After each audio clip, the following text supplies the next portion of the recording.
Hi guys, good morning. Welcome to APM class. Good morning. Okay, so whatever we did up to yesterday, that is the 28 pages of your notes. Anybody has any doubts before we proceed?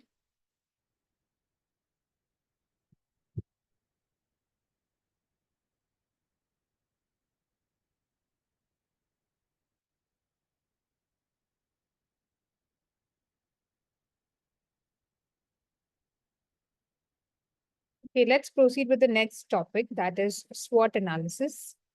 Now, what does SWOT stand for? SWOT stands for strengths, weaknesses, opportunities, and threats. Out of which, if you see,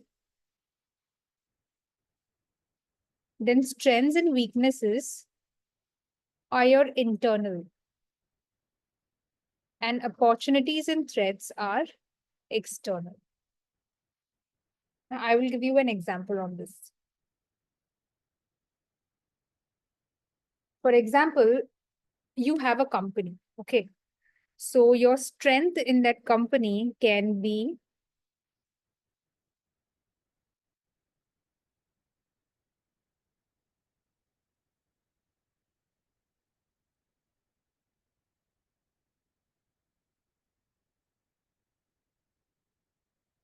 excellent staff with strong knowledge. That can be your strength in the company. So that is internal because it's about your staff. Then your weakness can be maybe you have high rental cost, right? So that can be your weakness, or you have cash flow problems,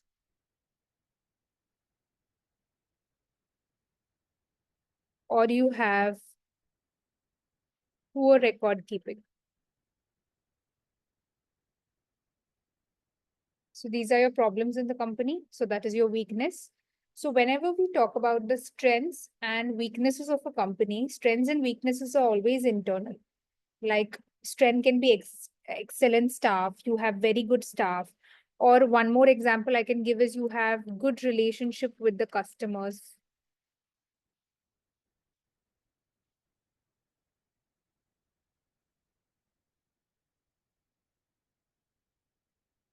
Weakness can be your cash flow problems, high rental costs, poor record keeping, etc. Now, your opportunities and threats are always external. Now, what are the examples of your opportunities and threats?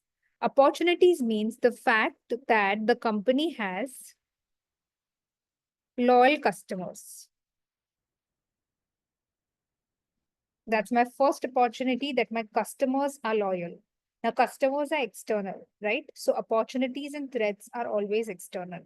So, I have loyal customers. I have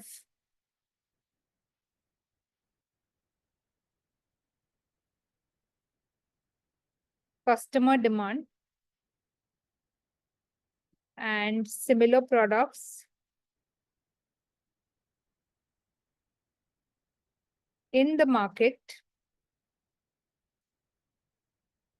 are not available.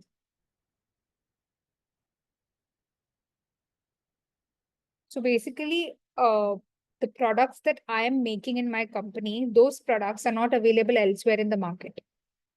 That means my customers have high demand and my products are not available anywhere else. So that's a good thing for me. That's an opportunity for me to produce more and fulfill the demand in the market.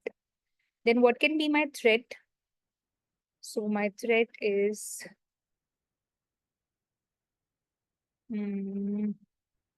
competitors have similar products. This is my first threat. Then second I have is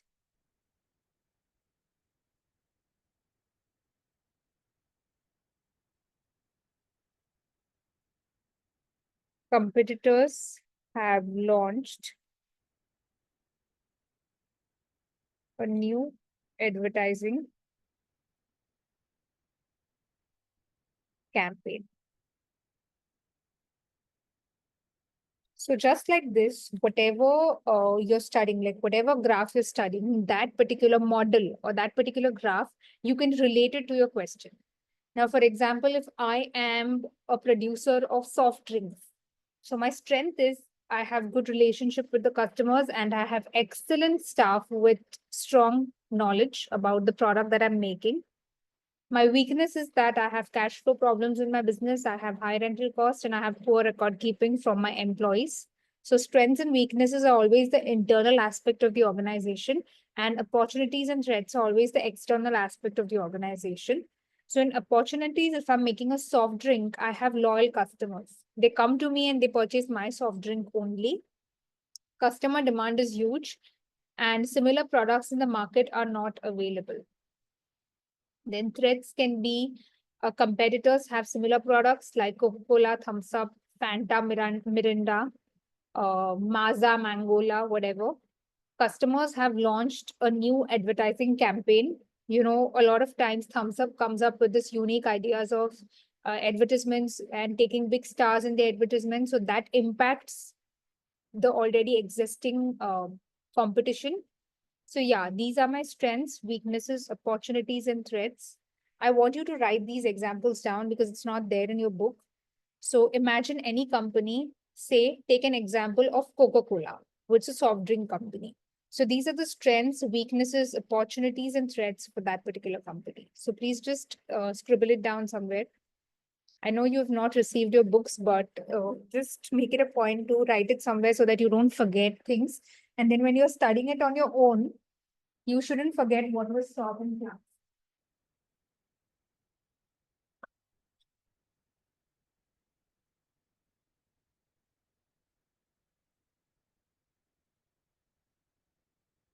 Mm.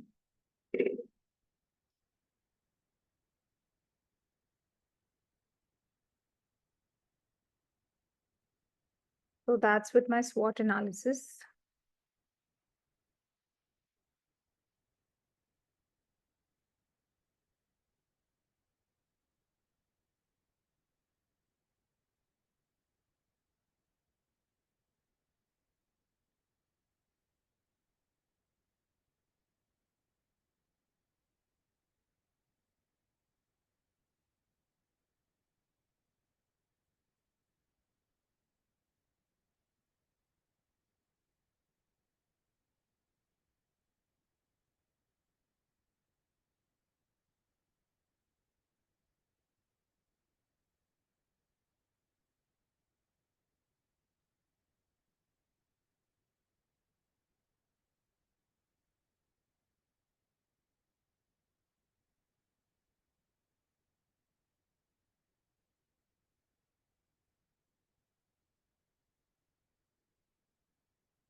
Let me know once you're done so we can proceed.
Guys, done?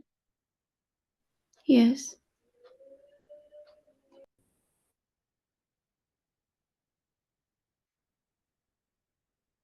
Then let's read a little bit of explanation on the same. It is a technique used to assess the current position of the company's current position in the market. It can also be used to formulate critical success factors that we did yesterday and the KPIs for the organization. A further distinction can be made among the four elements in terms of internal and external factors. As I told you, strengths and weaknesses are internal, and opportunities and threats are external. Strengths and weaknesses are internal and relate to resources and competencies. Opportunities and threats, on the other hand, are external in nature and relate to the external environment. SWOT analysis can be used for strategy formulation. Weaknesses can be diffused and converted into strengths. Now, in my example, what was my weakness? The problem of rent, right? So this problem of rent or problem of poor bookkeeping record, I can convert it into my strength. Now, rent aspect, if I want to convert into my strength, then I should sell off the premises where I'm currently renting and I can take up a premise somewhere where the rent is less. So that's my first way of converting my weakness into strength. Then for poor record keeping, whoever is doing the record keeping, I can train them and make them better. So at any given point of time, the weaknesses that a business faces can be converted into strengths if a proper method is used to, kind of polish those activities. Threats can be converted into potential opportunities. Now, what were the threats in my example? That a competitor have similar products. So you can do a product differentiation where you can say that the competitor product may look and taste like my product, but it's not like my product because my product has this quality which the competitor does not have. So you can have a differentiation where you can convert your threat into an opportunity so that people can still continue to buy it. I'll give you an example of Coca-Cola and Big Cola. Okay, have you heard of Big Cola? Guys? Yes, So Coca-Cola versus Big Cola. Now, if you see for Coca-Cola, Big Cola is a threat because one, I haven't tried it, so I don't know the taste, but that's what I've heard that it is almost the same. The color is the same, plus the price is less. So it's a threat for Coca-Cola, right? So it comes in threat, Big Cola. Now, how can Coca-Cola convert this Big Cola into an opportunity? Coca-Cola can say that the ingredients that are there in Big Cola are the cheaper version of what we use, and that is how the price is cheaper. But we are there in the market from such a long period of time. We do this, we do that, whatever. Like you can differentiate your product. If Coca-Cola manages to differentiate their product and prove it to the customers are not going to buy Big Cola. So then your purpose is solved. Your threat has now become your biggest opportunity. So this is what is explained in SWOT analysis. It can be used for making a strategy where weakness can be converted into strength and threats can be converted into opportunities. So you write the example here where threats can be converted into opportunities. You write Coca-Cola versus Big Cola.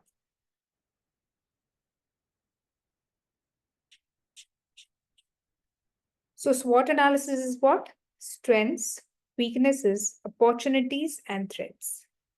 Is SWOT analysis clear before we go to the BCG metrics? ma'am, can you once again explain how Coca-Cola converted the threat of Big Cola into opportunity?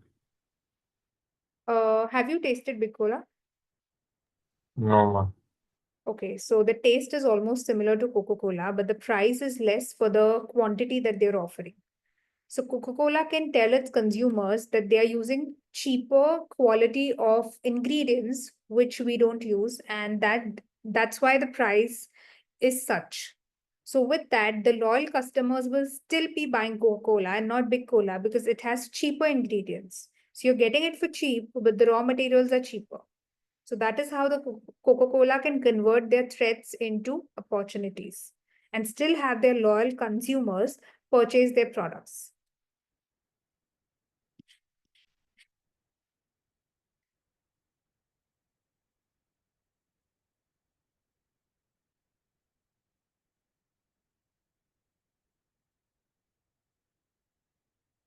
Anybody else? Any doubt?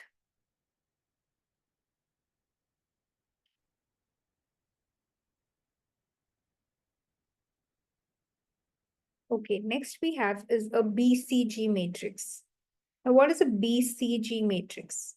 The Boston Consulting Group, BCG, is a portfolio planning model which is based on the observation that a company's business units can be classified into 4 categories. You take any business and the units that they make. The units of that business can be classified into 4 categories. The same business has one product which is a star in the market, one product which is a question mark in the market, one product which is a cash cow in the market, and one product which is a dog in the market. Okay. So business units can be classified into 4 categories based on combinations of market growth and market share relative to the largest competitor. Market growth implies industry attractiveness, whereas relative market share implies competitive advantage. Now let's look at the diagram.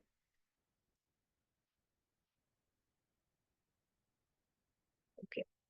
Now, a product in any business which has a lot of market share and the most market growth is your star product. That means it is your best product that you have launched. Out of all the other products that you have, it's the best product that you have launched. So it's a star product. Okay. Then coming to my question mark. Question mark has lesser market share. That means very few people are buying that product, but there is a market growth slowly in the question. Share is limited, share is less, but market growth is more. So share is less, but market growth is more. That's question mark. Now, we have a product which has more market share, but growth is very less. That means many people have it, but people are not buying it frequently. So the growth in the market is less, but the share in the market is more. That's known as a cash cow. So that's giving you cash, but the market growth is less. And then we have a dog, which has less market share as well as lesser market growth. So you take an example of any company and the 4 products, which are star, question mark, cash cow, and dog. You will understand this better with an example. Let's take an example of the company Apple. Okay. Now for Apple, tell me which is their star product. Okay. So their star product is the latest iPhone that they have, which gives them the maximum relative market share and the maximum market growth. So whenever a new Pro or a Pro Max model is launched, it's launched in good colors, it's launched in good finish. So a lot of people upgrade their products, a lot of people buy it. So it has a relative market share and market growth.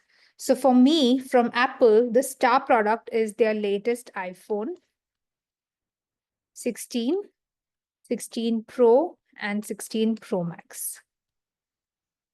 Okay, this is my star. Then next I have is the question mark product. Now, which is that question mark product that I have from Apple? The question mark product, which has a lesser market share, but slowly and steadily people are buying it, is, I can say, Apple Music. I can say AirTag. So that's my question mark product. Then from Apple, my cash cow, which has good market share, but the growth is limited, is my MacBook, right? And iMac.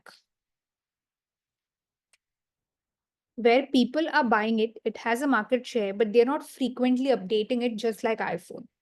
Like, whenever a new iPhone comes in 1 or 2 years, we tend to, buy the new model. So that's their star product. But MacBook is a cash cow because once I purchase it, I'm giving a greater amount of money to Apple, but I'm not upgrading it every year. So I'm not upgrading from M1, M2, M3 every year. Once I have it, I'm using it for like 5 years and then upgrading it. So whenever I upgrade it, there is a relative market share, but market growth is not that much. And then my dog product, which has a low market share and low market growth can be my the new iPhone SE,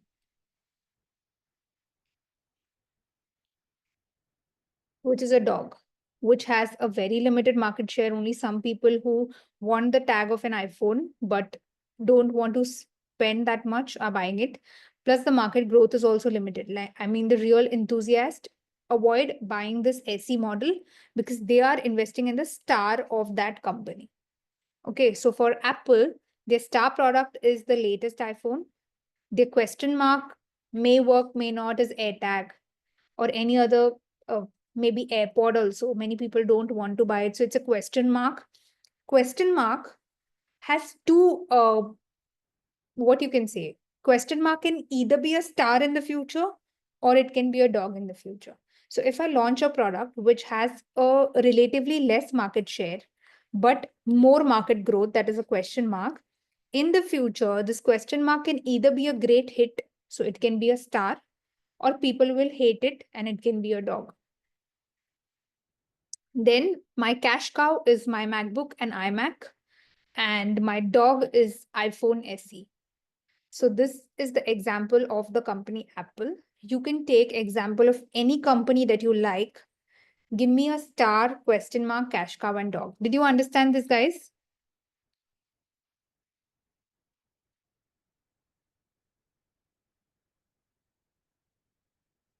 Guys, did you understand? Yes, ma'am. Okay. Now let's take an example of McDonald's. According to you, but use little bit of, your knowledge. Give me a star product of McDonald's. Give me a question mark, which people may like, may not. In the future, it might become a star or a dog. Give me a cash cow of McDonald's and give me a dog of McDonald's. So my next example, which I want you to do, it's a fun exercise. Yeah, I mean, it will not come in the exam that, you have to uh, give for McDonald's and all. But let's do this to understand the BCG group matrix. So give me a star, question mark, cash cow, and dog of McDonald's. I'm sure everybody has been and know of the different products in McDonald's. So please do that.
Tell me the star product of McDonald's, guys.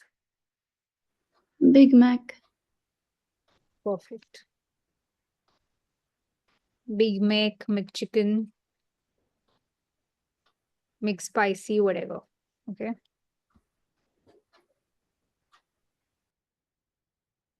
The question mark can be the product that people don't like that much. So Salads. yeah, salads can be. Then you get that hash brown, which I don't know who eats it, but I तो hate it. तो वो हो सकता है. Make flurry with different flavors. It can be a star in the future. It can be a dog. We don't know. At least some people hate it. Then the cash cow can be Fries. French fries. perfect. And the dog product, less market share, less market growth.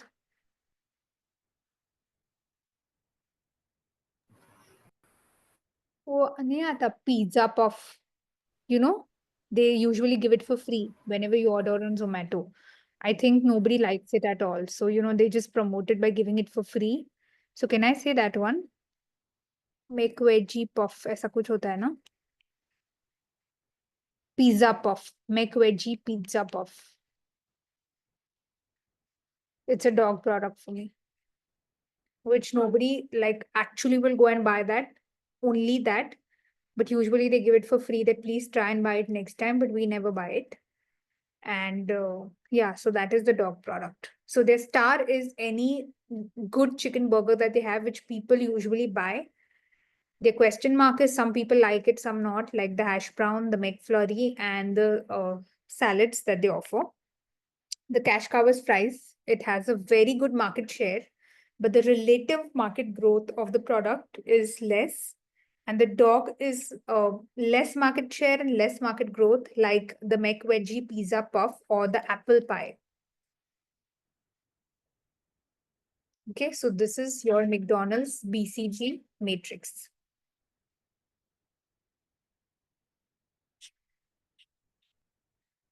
The matrix is constructed using the following steps. Now you know what the matrix is and how it works. Now just listen to the theory.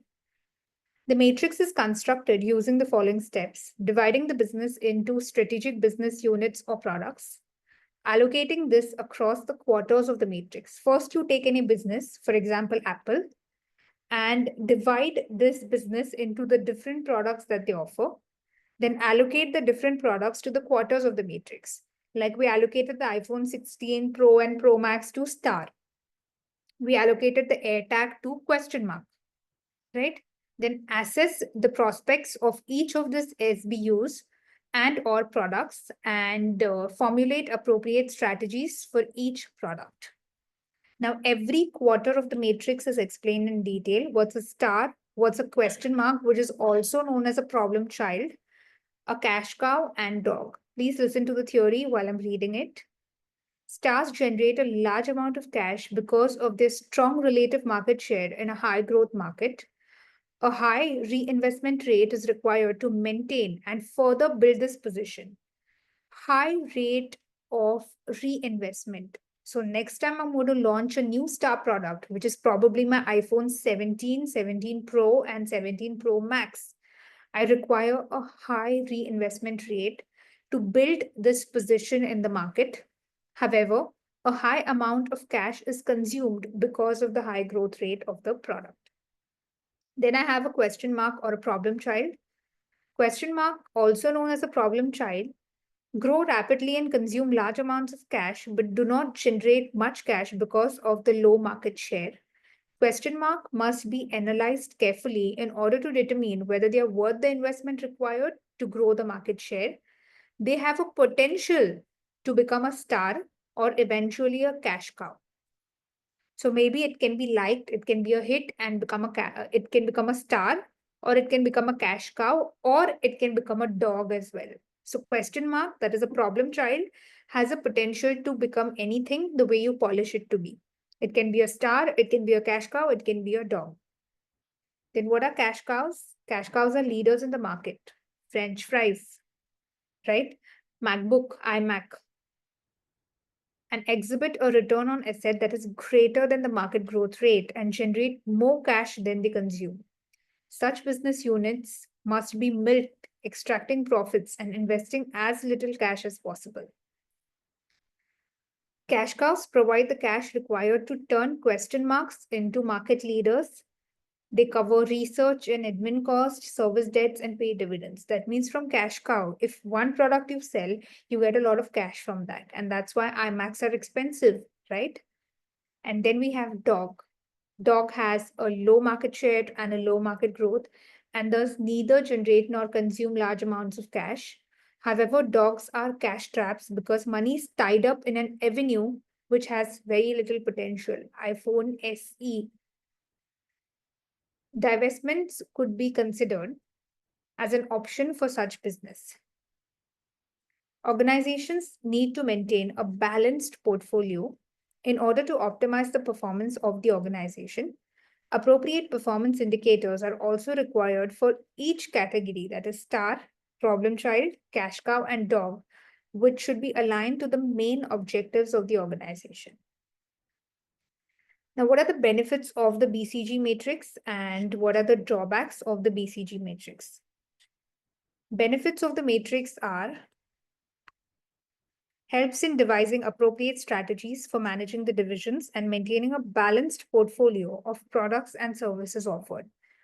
Now, if you see, the sales of iPhone 16 have not been as much as they expected it to be. So when we study every quarter in detail, we understand how to have appropriate strategies in the future. What can we do to increase the sales of our star product? Maintain a balanced portfolio of products and services offered, helps in managing divisions as per nature of the market. For instance, divisions operating in the mature market must focus on cost control. What is a mature market now? Mature market means where the consumer is taking a decision based on the cost of the product. Mature, try to understand it that way. A small kid doesn't look at the price. He will just cry over things and be like, I want that product. So in that market, the consumer is not mature. He is not looking at the price. He's not looking at how much benefit I'm getting from that. He's not doing a cost benefit analysis. He's just like, I need the iPhone, I want it.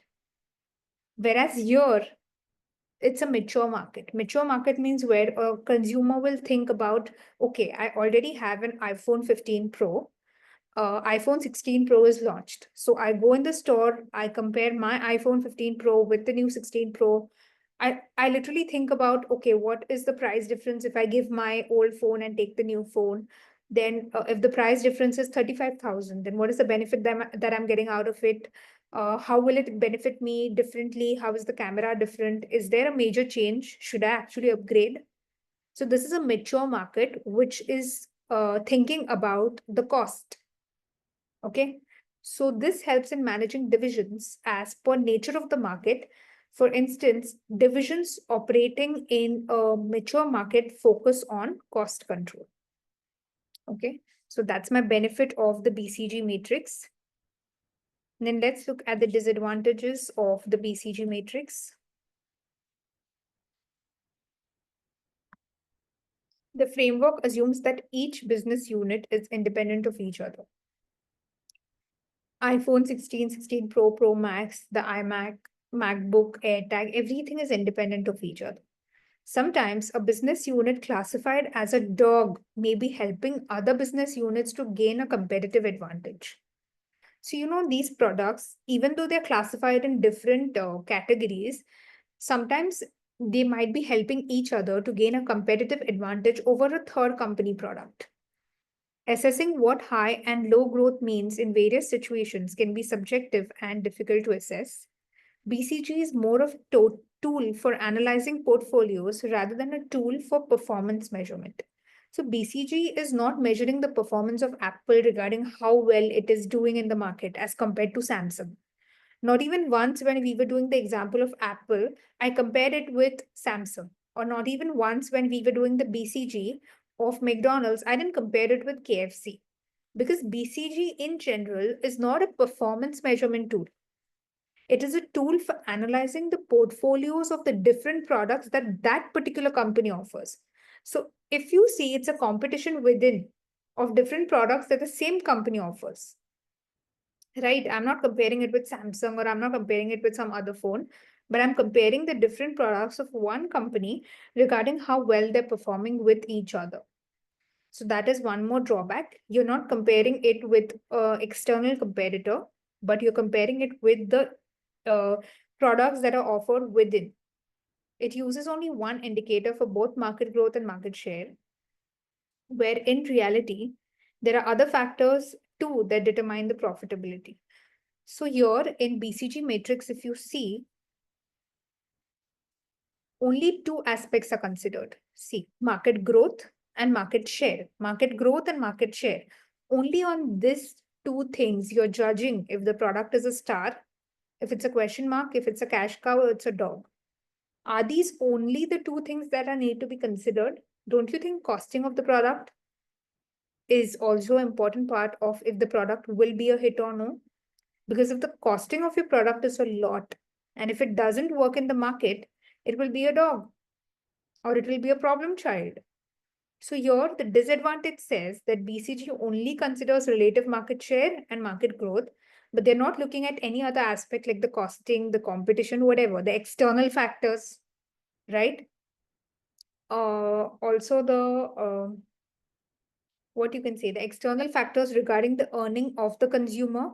So I'm going to make a phone which is like 2 lakh rupees, but will the consumer be willing to spend that much money to buy that product is also a question. And if consumer is not ready, even though my phone is very good, nobody's going to buy it because ultimately it's just a phone.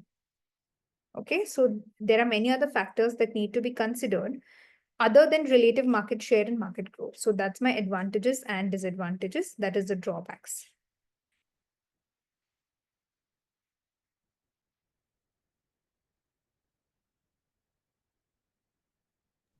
Ma'am, Yes. ma'am, can we say the land and building that the McDonald's owns as a cash cow? Sorry.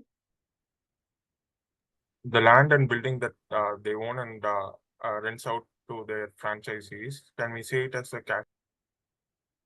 Here we are not dealing about the assets or that a company owns, the different products that the company offers. We are just talking about the products and comparison between the products. We are not talking about the assets. We are not talking about the properties that they own. So I'm not talking about McDonald's stores. I'm not talking about McDonald's, what they're renting out, what is their franchisee. Only BCG works only about the products that a company offers. I give you two examples, Apple and McDonald's. You can take any more example of Coca-Cola. Mazda is there, which Coca-Cola offers. There is Mirinda. So we are not talking about properties here, which they rent out or which they have, or we are not talking about the property, plant and equipment or the machinery, only purely the products that a company makes. Only the products. So that is the comparison of BCG matrix. Okay.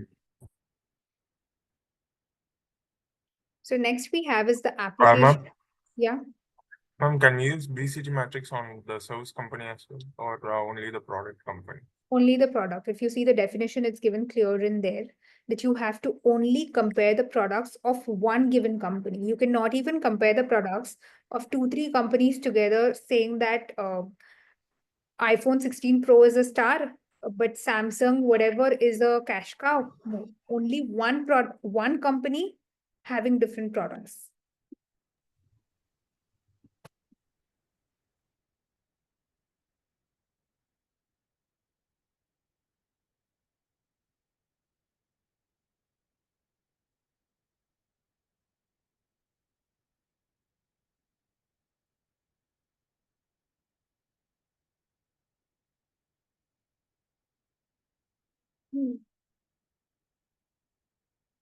Okay, the next one we have is application issues of the BCG matrix.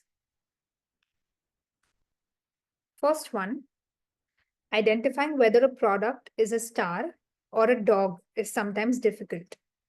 Businesses invest a lot of money in product development. I repeat again, here we are only talking about the products that a company makes. Property, plant and equipment, renting, not renting, patents, trademarks is not a product of the company. Product is basically what a company makes to make a living. So businesses invest a lot of money in product development, which they felt were stars for them to end up as dogs. Now see, whenever a company makes a product, take an example of Apple. Whenever Apple makes a product, does a company make a product with the intention of ending it up as a dog? Every product that a company makes, the company wants it to be a star. Now, the first time when iPhone SE was launched, did Apple think like, this is going to be a dog for us? We don't want this to work. We want this to have a less market share and a less market growth. Is it why they made SE? No, they thought that, let's make an iPhone which even the lowered income people can afford so that, even they can have an iPhone. And this can be a big star in the market where we can eat up companies which offer like Oppo, Redmi, all of these companies which are offering phones in that category, we can eat that competition up. So businesses invest a lot of money in product development. not to end it up as a dog, because they feel that every product that they develop should be a star. Okay. Understanding the underlying strategic importance of the four classifications is also very crucial. So when you're classifying the product of a single company into the four different categories, this classification holds a strategic importance and it is very crucial. A cash cow may be generating good amount of cash, but it is important to identify that this cash should be reinvested into the business for the development of stars and not into cash cow themselves, because star is a product on which we are relying completely. So whatever amount you get from the sale of the iMac and the MacBook should be reinvested to even develop the star and not only the cash cow, as they are already at a mature position in the market. If you have money, the first thing you do is you buy a phone or you buy a computer. Obviously, you buy a phone. So the cash cow is already at a mature position in the market where the consumer will feel it's okay to not have a MacBook or an iMac, but I want an iPhone. So he will first upgrade the phone or buy a new Apple phone, which is a star product, then actually upgrade a MacBook. How frequently do you actually upgrade your MacBook? You don't, unless it stops working and then you think of buying it. So it's already, the cash cow is already at a mature position in the market where you don't buy it again and again, like you buy your iPhone. However, there is also a risk of over milking the cash cow, that is exploiting the product. There is also a high chance that a potentially healthy business labeled as a problem child is abandoned due to lack of judgment and analysis. A problem child can be your AirPods, which some people might like, some might not. So it can be abandoned sometimes, which has a high potential, but it can be abandoned due to lack of judgment and analysis. Today, they have introduced the AirTags. Okay. And the price that you're paying for AirTags is, for example, 10,000. People feel it's not necessary to have an AirTag. So it has a lot of judgment and analysis. But maybe in the future, people will be like, no, I want to track my luggage, or I want to track my child. So I need an AirTag, right? So that is the lack of judgment and analysis. These are the application issues of the BCG matrix.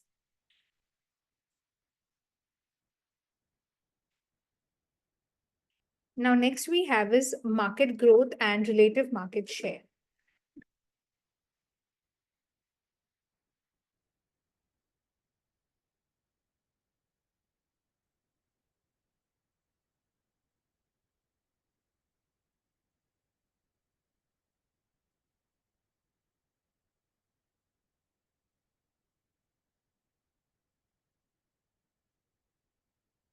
If the relevant information is available, market growth and relevant market share, the relative market share, which is the base of the BCG matrix, on these two parts, the BCG matrix work, that is the market growth and the market share, is calculated as follows.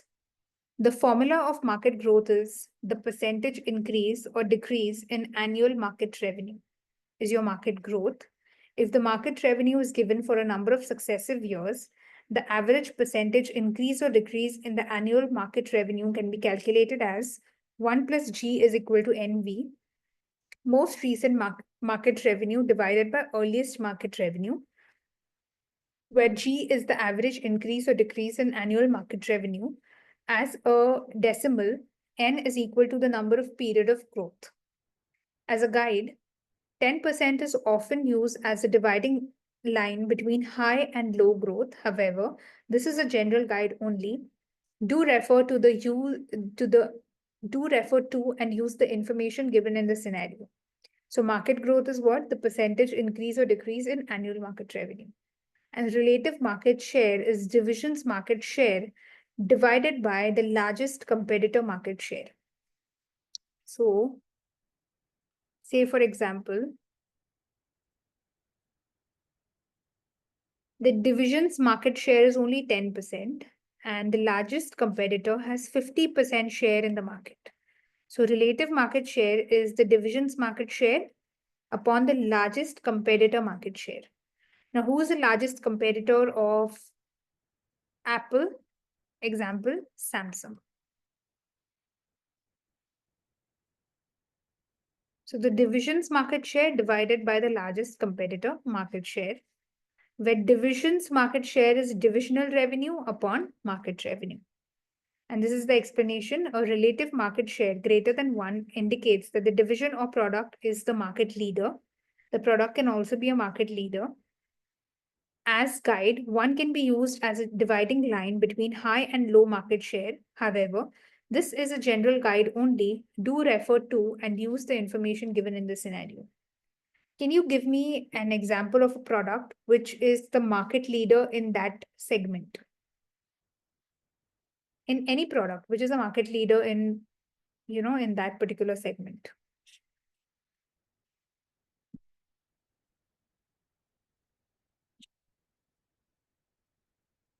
Can I say Colgate is a market leader in the toothpaste industry?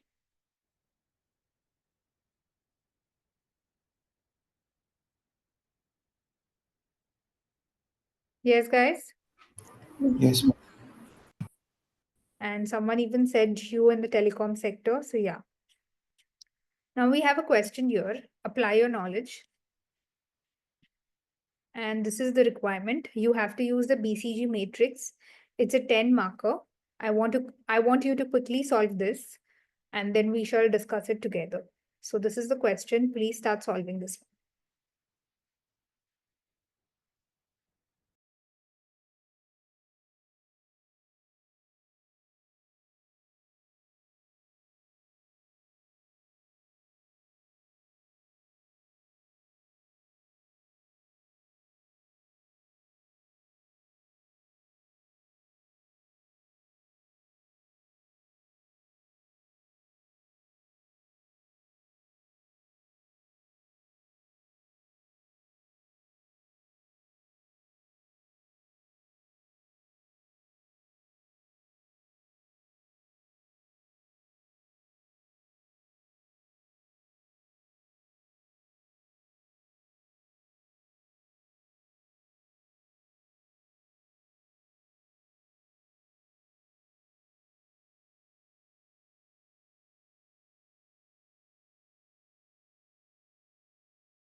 Guys, those who have solved it, please give the calculation in the chat box.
So let's start with the solution of this particular thing.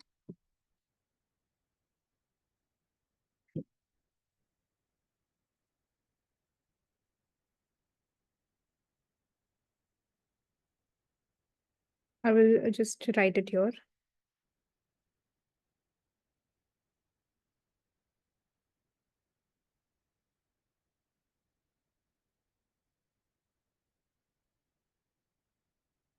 Okay, Premier, Organic, Baby, and Convenience. My first column is the market growth. Here I'm going to post the average growth over the 4-year period. So from 20x3 to x4, x4 to x5, x5 to x6, and x6 to x7. 4 years, I will do the market growth. My formula for this is percentage change in annual market revenue.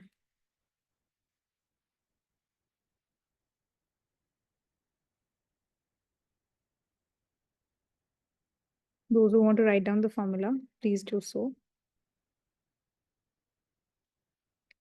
So for Premier, my market growth percentage as an average for 4 years is 14.6. For organic is 1.9. For the remaining 2, you calculate for homework, those have not done. Then the next one I have is divisions market share.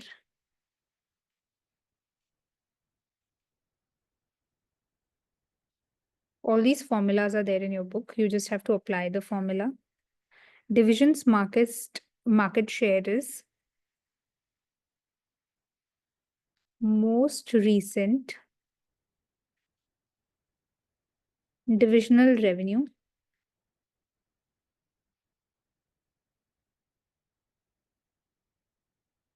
divided by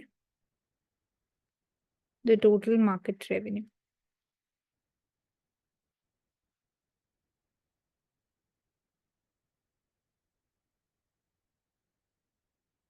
So that is going to give me your 10% and your 78%. Then next I have is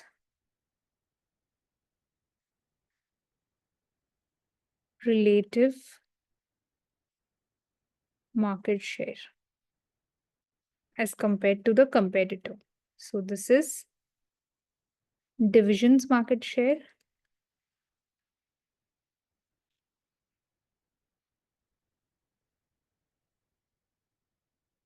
divided by largest competitor market share that is already given to you.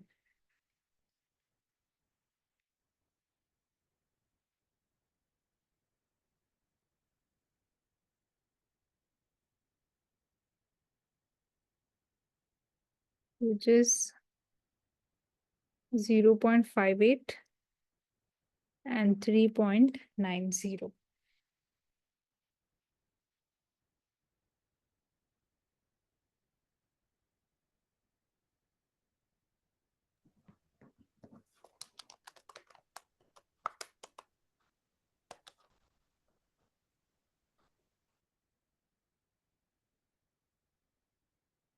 I will just share with you the, can you see the, this thing on my screen? And Excel, can you see? No, ma'am. Okay, just give me a minute. First, you all wrote down the formulas, no?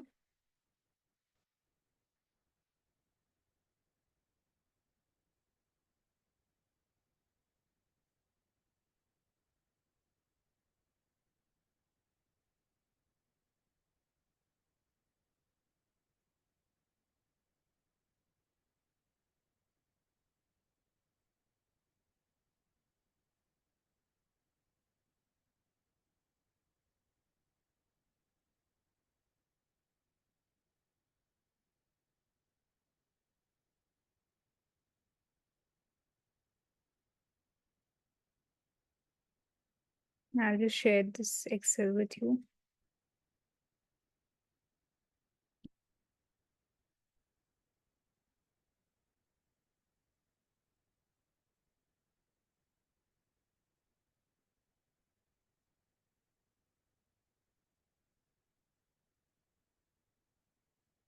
This is sent by one of our student.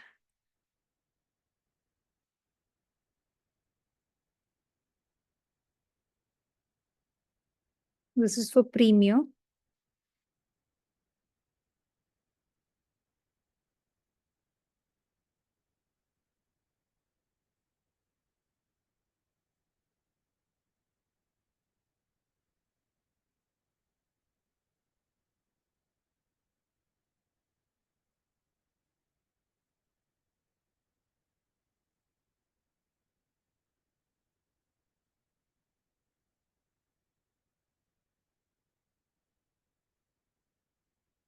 So once you have the formula, you can just put in the formula.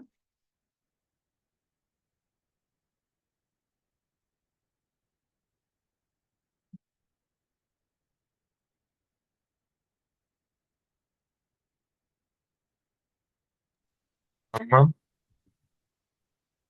Yes. ma'am, should we do this for all the 5 years or just the recent year? Oh yeah, for all the 5 years. You can do premium and organic now. You can do baby and convenience for homework.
And then just tell me the star, problem child, cash cow, and dog.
So then here,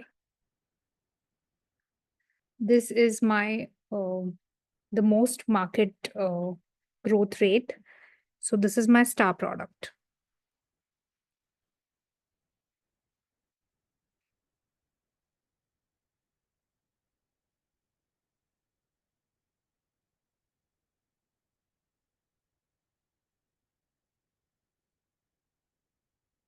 Then organic.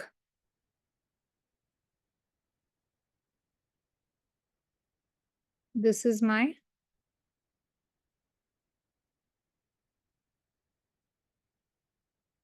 cash cow.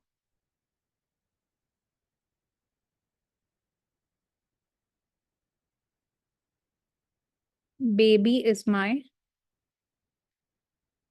problem child. And this is my dog.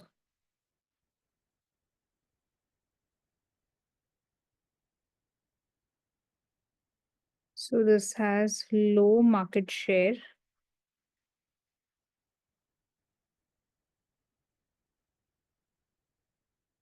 And low growth. This is the star, which has high market share and market growth.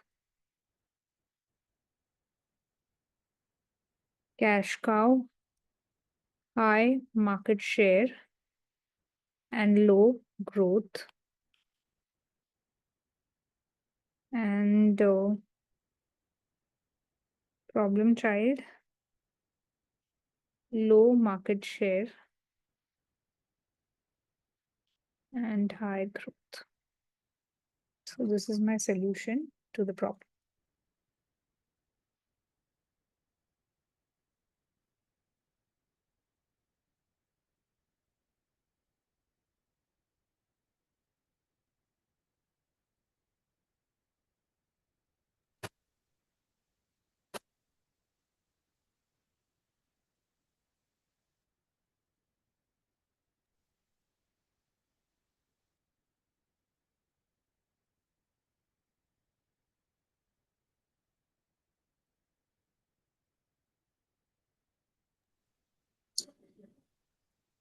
Ma'am, Yes, do we use the relative market share or the division market share for constructing the BCG? the relative market share. Relative market share. Okay. Yeah.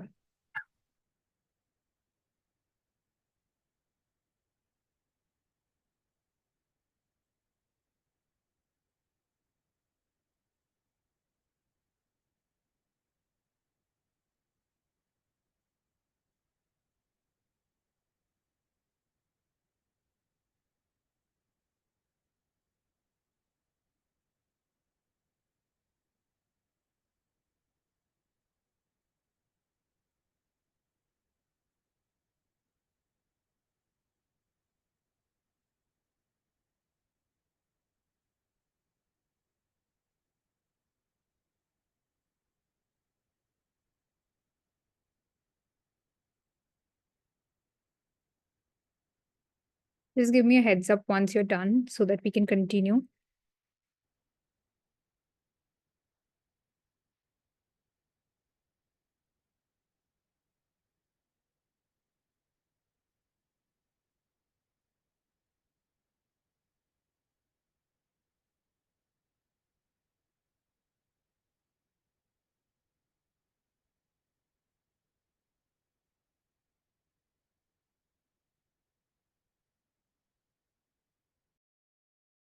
Two more minutes, guys.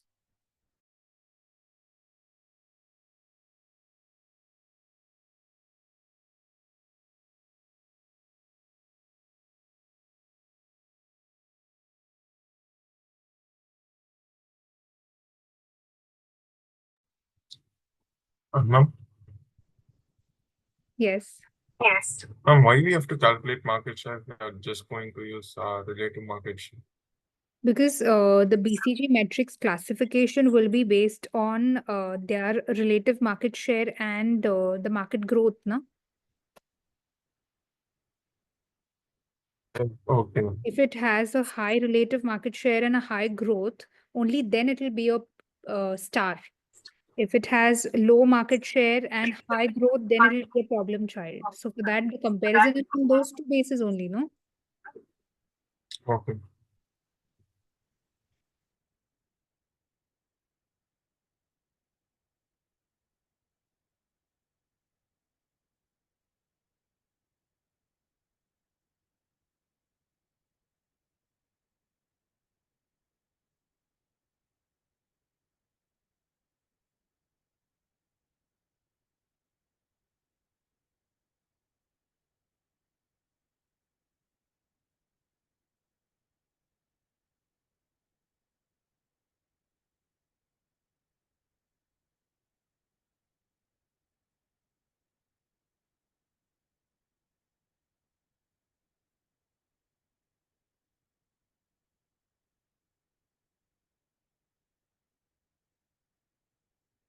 And actually, there's no need to calculate for all the years. If you see, the main comparison is only for the most recent year.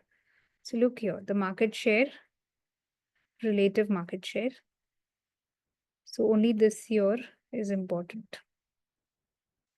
But you can, on Excel, it's easier to do for all the years. But the main one is the latest one.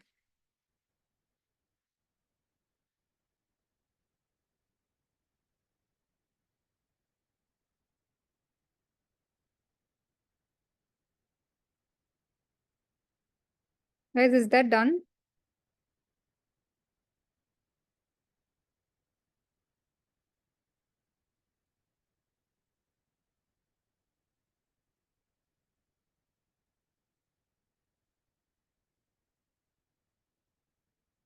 Guys, is that done?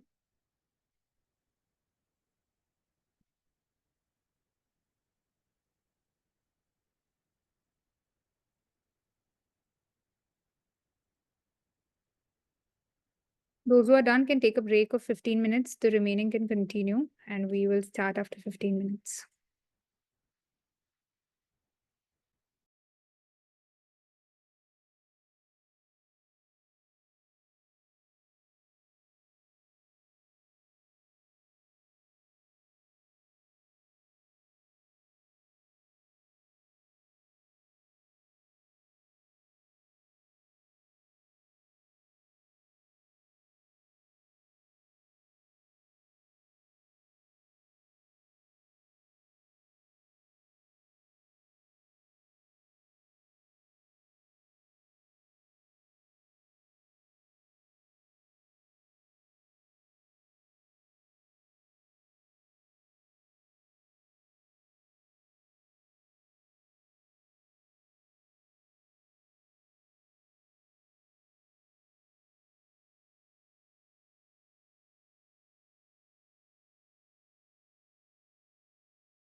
Guys, let me know once you guys are back.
Guys, are you back? Yes, ma'am. Okay.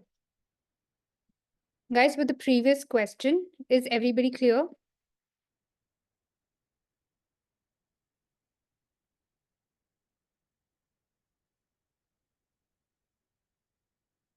Guys, I please need a reply from each and every one. Otherwise, there's no Yes. point that I can understand because I cannot see you, first of all. Your cameras are off. Secondly, if you don't reply either via text or switching your microphone on, there is no way that I can understand if you guys are understanding what's being taught or no. So please be a little, considerate of this fact and reply when necessary, either via the chat box or the microphone. So have you understood the question? And we're going to do similar questions when we do the kit, but that is after we complete most of the portion. So are you guys clear? Yes. Everyone, others?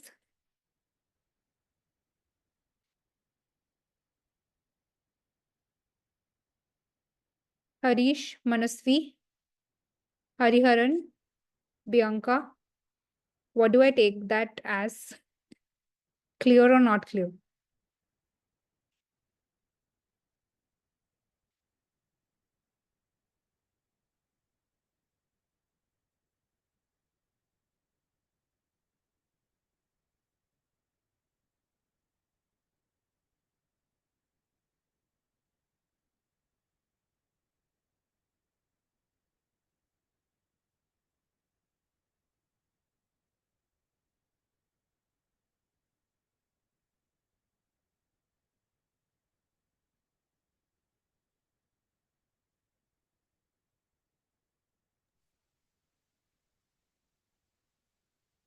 Huh? Yes, are you clear? Yes.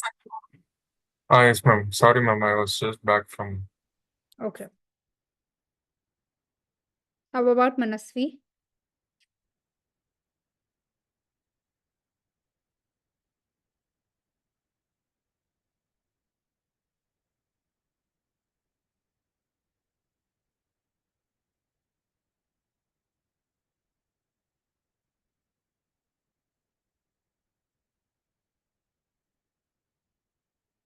Okay, let's proceed with the next one that we have is Porter's generic strategies.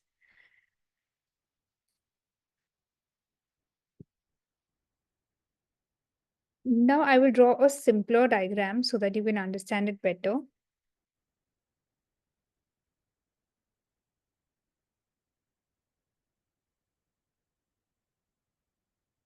So we have lower cost and we have higher cost.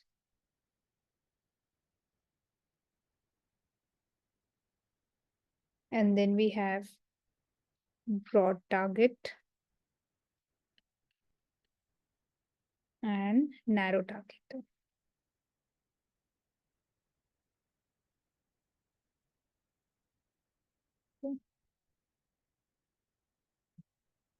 If you have a broad target, and a lower cost, that means you are at cost leadership. Okay.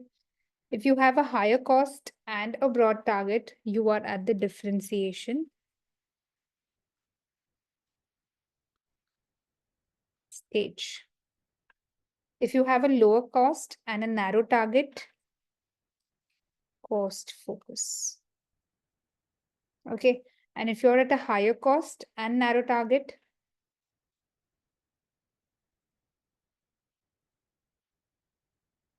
differentiation focus. So the first thing I want you to do is scribble this down somewhere, because this diagram is a little not that easy to understand. So just like we had the BCG matrix, we are playing here with the target and the cost. So if the cost is lower and the cost is higher, if the target is broad and if the target is narrow, so that becomes easier for us to read. Lower cost and broad target is cost leadership. Higher cost and broad target is differentiation. Lower cost and narrow target is cost focus. Higher cost and narrow target is differentiation focus. So first draw this and then we proceed further. Target means the customer base of the Sorry, target means the customer base. I cannot hear you. Ma'am, what is meant by target? We are explaining that, no? First, at least draw it.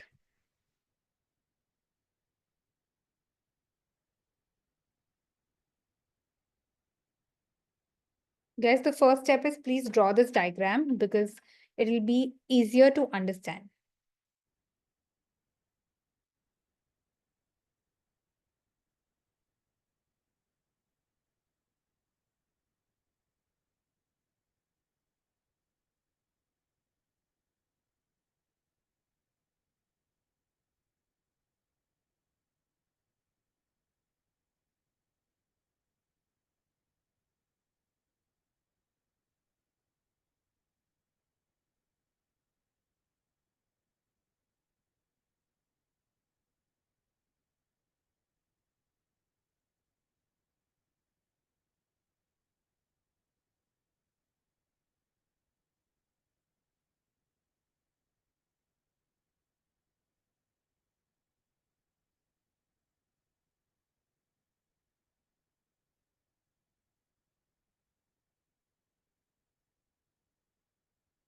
Okay, now by the names that you have here, like we are competing between low cost and high cost. We are competing between the targets.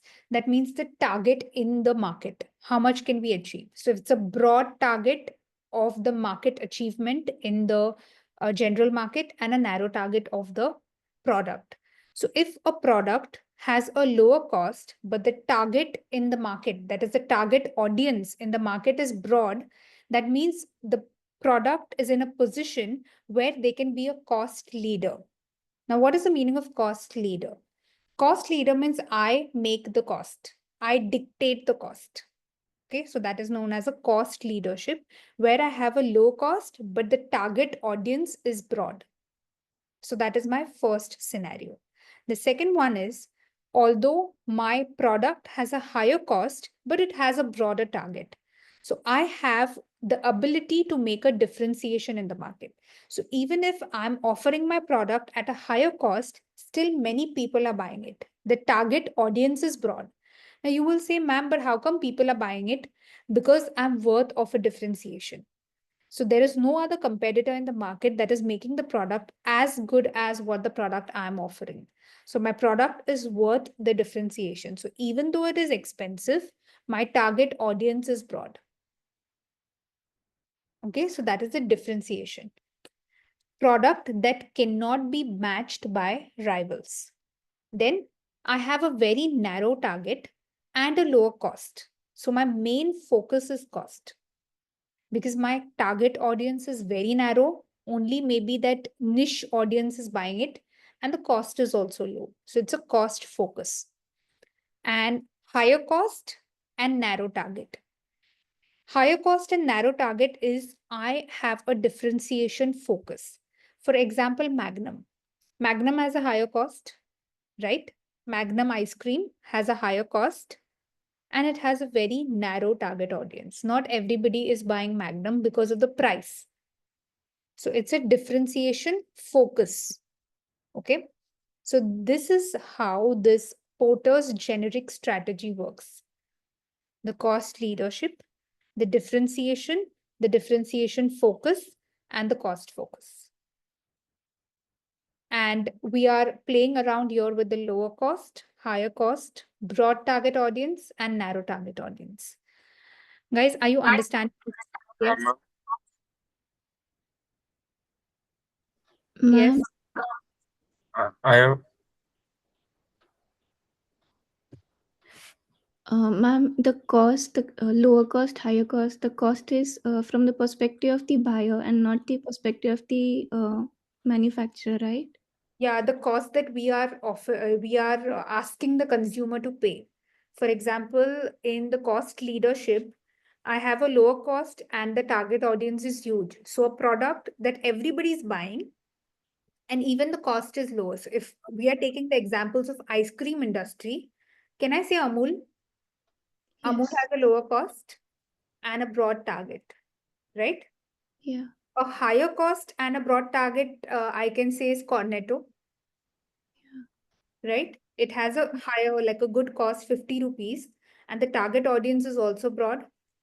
Higher cost and narrow target, I can say Magnum, which has a very high cost, and the target audience is very narrow.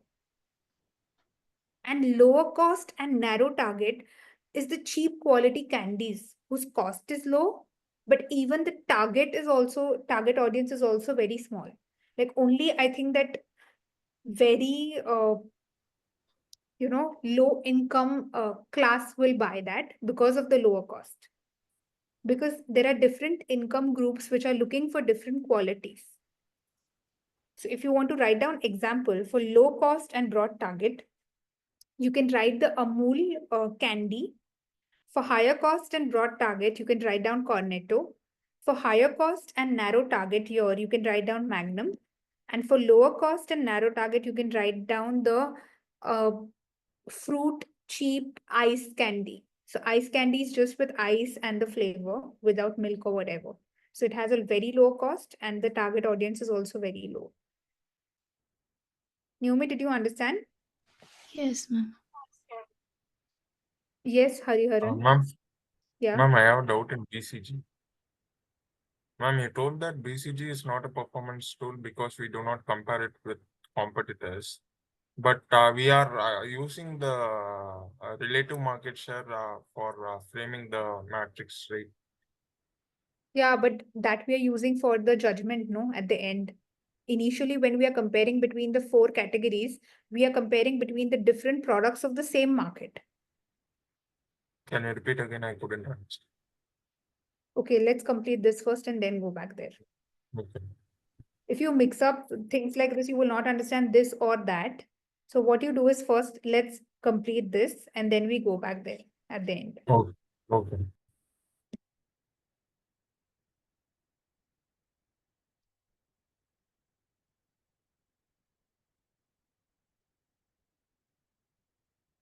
So please write down the examples also so that you don't forget the examples.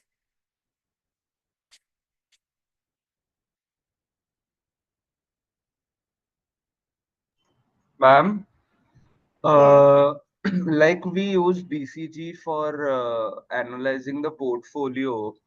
What do we use this model for?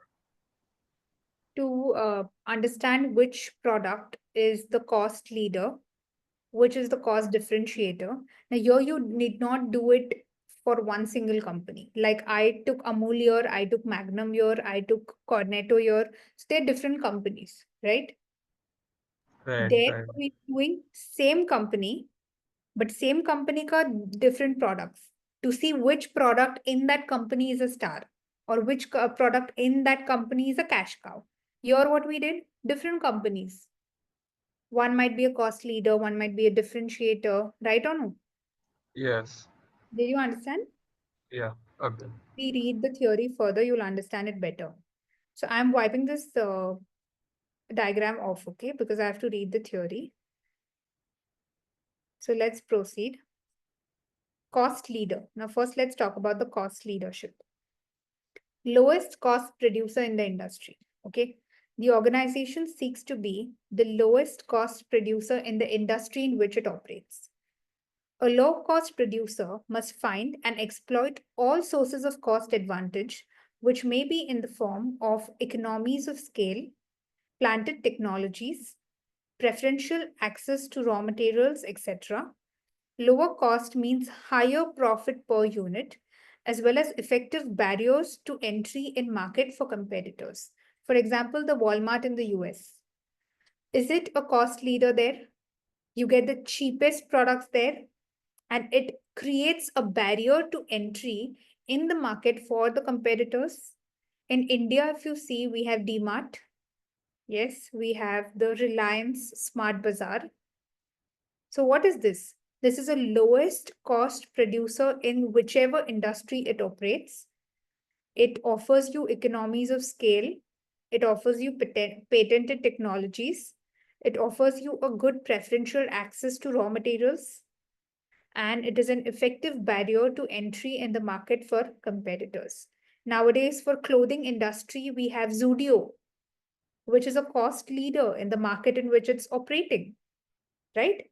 So here the example is given Walmart, but in India we have DMart for the industry of your daily buying and whatever. For clothes, you have Zudio. So let's read this. Walmart is a US multinational retail corporation that operates 11,484 supermarkets, and it discounts stores across 27 countries. Its competitive advantage strategy is based on selling branded products at low cost, attracting the largest number of customers possible.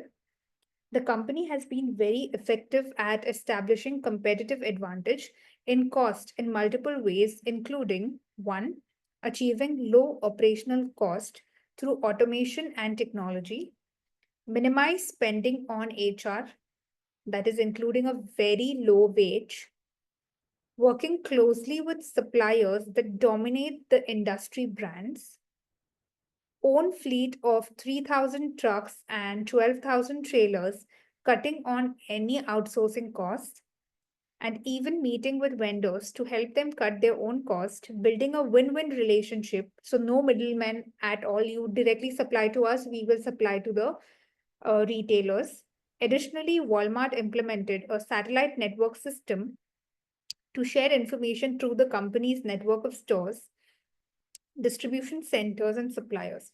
So it has cut whatever competition it can, like Reliance is doing currently, to be, at that top position, cutting on all the outsourcing cost, cutting on all the middlemen, and just being, the main store where people go to buy products. That is Walmart. The system also helped them consolidate orders for goods, enabling Walmart to buy larger quantities at lower price. So they are also winning on economies of scale. Okay.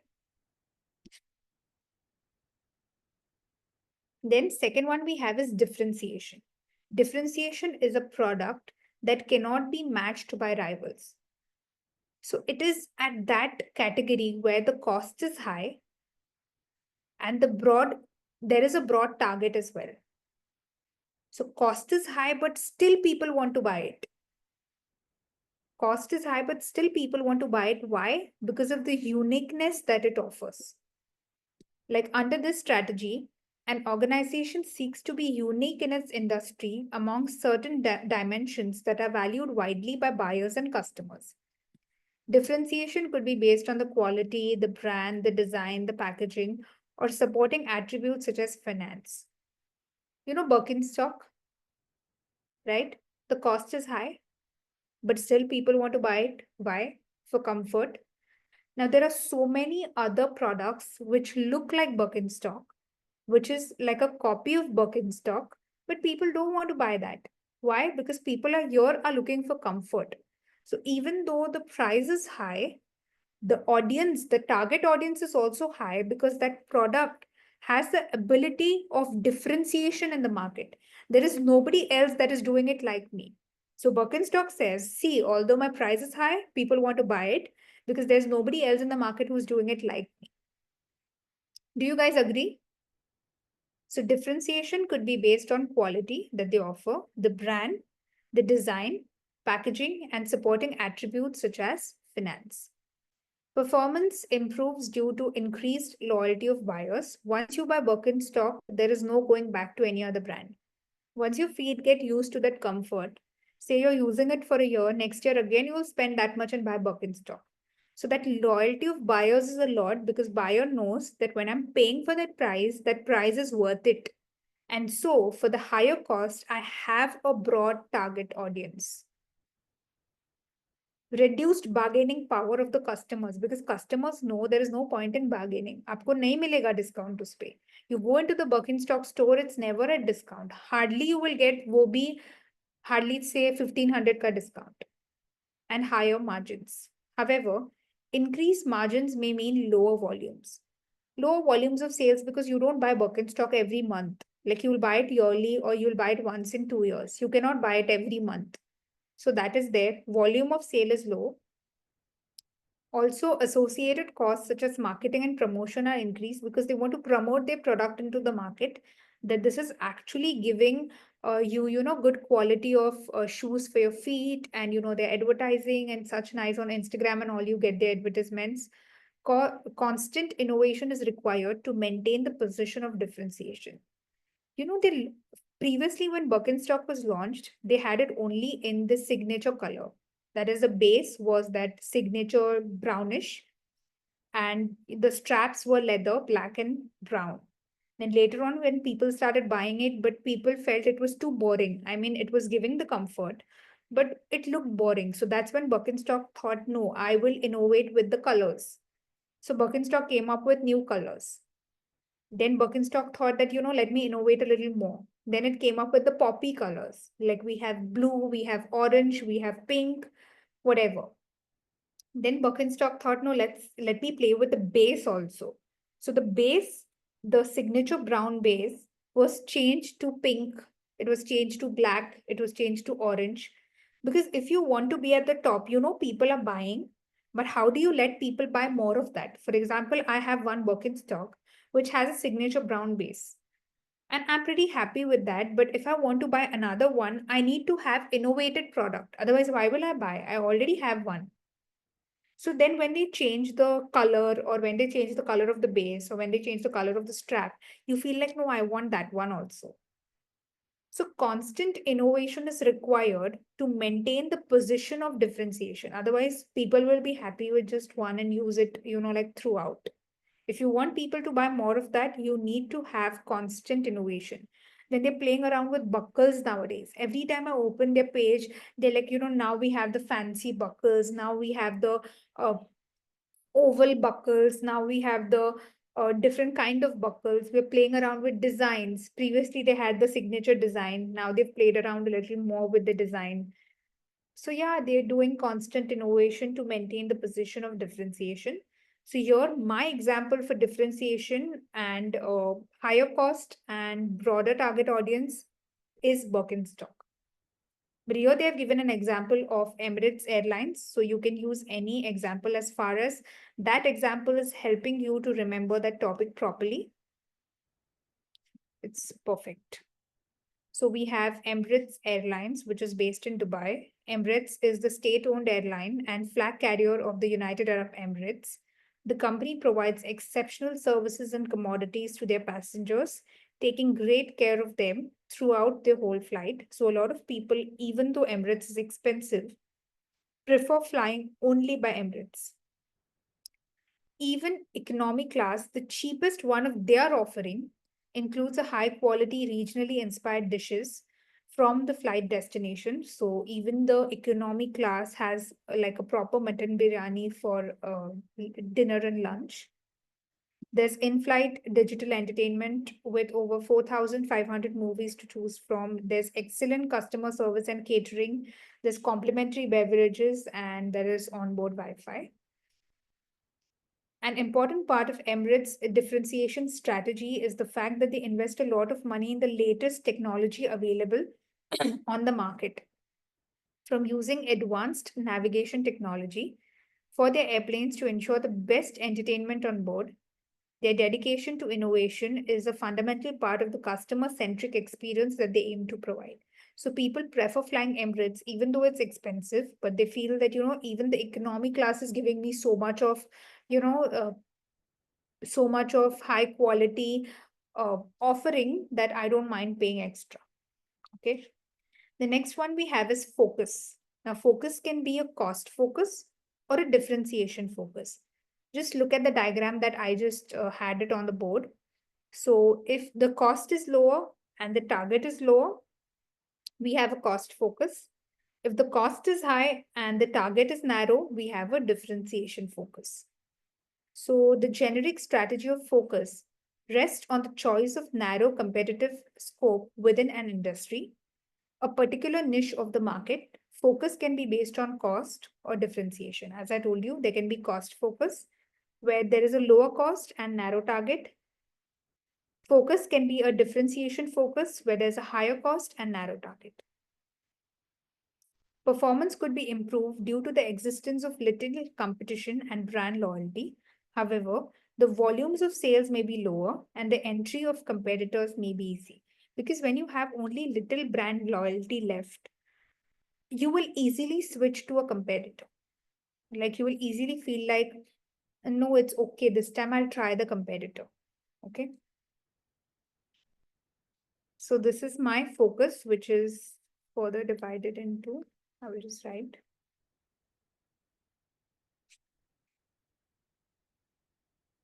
Cost focus and differentiation.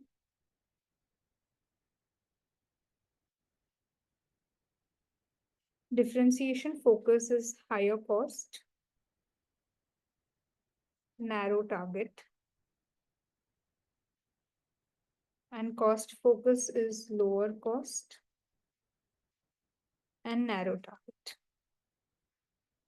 And since the target audience is narrow, that is a problem.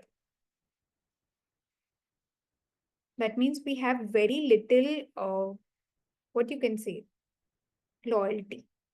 People are not loyal to a brand. That's why we have a narrow target. So we have very little loyalty and the entry of the competitor is easy. So people easily switch and say that, this time let me try something else. So that is the focus, which can be a cost focus or a differentiation focus. So we studied cost leadership, Walmart. We studied differentiation, Birkenstock or Emirates. We studied focus, which can be a cost focus or a differentiation focus. So with this, we complete Porter's generic strategy, in which we compare different companies. In the BCG matrix, we compare different products of the same company. And in the Porter's generic strategy, we compare completely different companies and put them in different categories.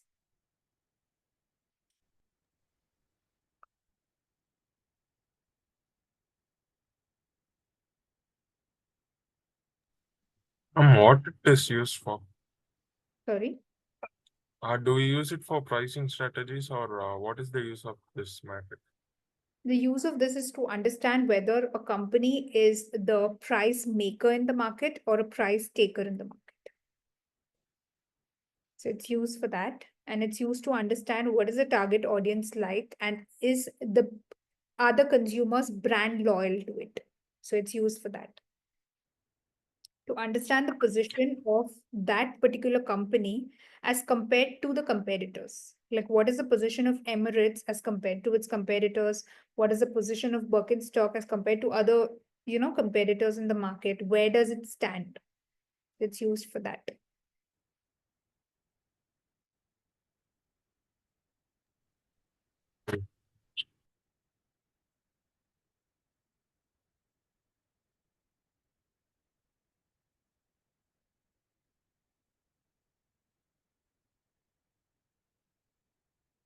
So now Porter's generic strategy is over. Anybody has a doubt in the Porter's generic strategy?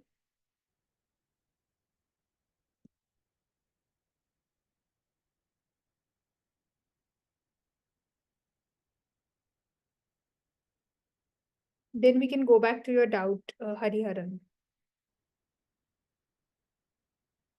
Guys, anybody has a doubt in Porter's generic strategy? No, ma'am. Okay, let's just solve his doubt and then come to integrated reporting. Okay, tell me your doubt, Hariharan. Ma'am, in BCG, we are just comparing different products of the same company and sorting out where it stands among the other products of the company. So we do not compare it with the other competitors. So why do we use the relative market share Because to of see where your product is as compared to the market also, no? If you just keep on doing it within the market, how will you understand your market share? To understand the market share of McDonald's as compared to others, we need to compare that one aspect with the relative market shares to just know the competitive advantage of that product. BCG is used for different products of the same company, but at the end, to understand if it's an attractive aspect in the entire industry, we have to compare it with the relative market share to understand the competitive advantage of Apple as compared to its competitors, no? Yes, ma'am. So it is also a performance measurement tool, right? Yeah. Because but in the text it was given and it cannot be used as a performance measurement. No, but we are just comparing it to understand the competitive advantage of Apple as compared to others. Only for that.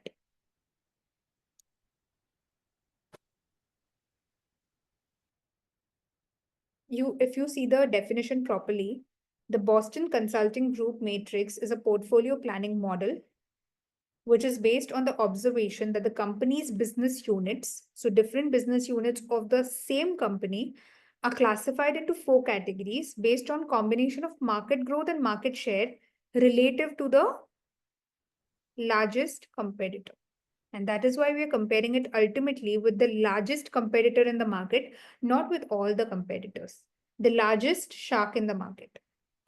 Market growth implies industry attractiveness, whereas relative market share implies a competitive advantage. And so we are comparing it with the largest competitor in the market, like Coca-Cola and Pepsi. So I'm looking at different products of Coca-Cola, but ultimately comparing it with the largest competitor in the market to see my competitive advantage in the industry. Largest competitor other than our company. See, no, it's written there. Okay. Yes, The ma'am, largest understood. in the market.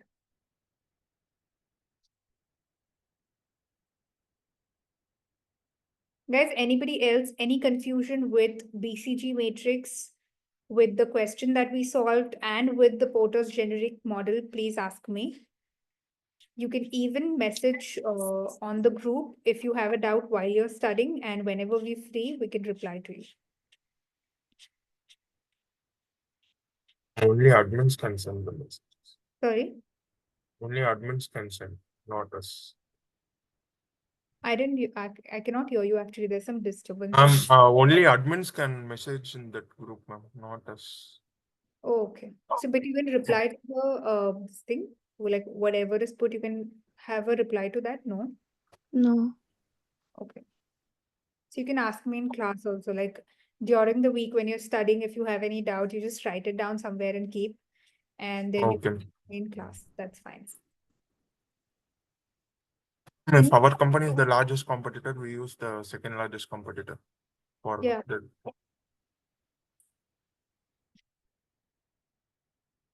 Can we start with integrated reporting, guys? Yes. Everyone? Okay, let's begin with integrated reporting. Now, what is the meaning of integrated reporting? See, previously, when an investor was investing in the market, the investor was looking at just the profit aspect to invest. Okay, because that was the only thing that mattered because of limited technology, because of limited access to the internet.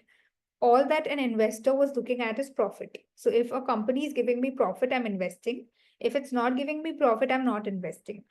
But with the changes in the technology, the changes in the internet technology, the information that we have access to today, we know that along with profit, social and environmental factors is also something that matters to us.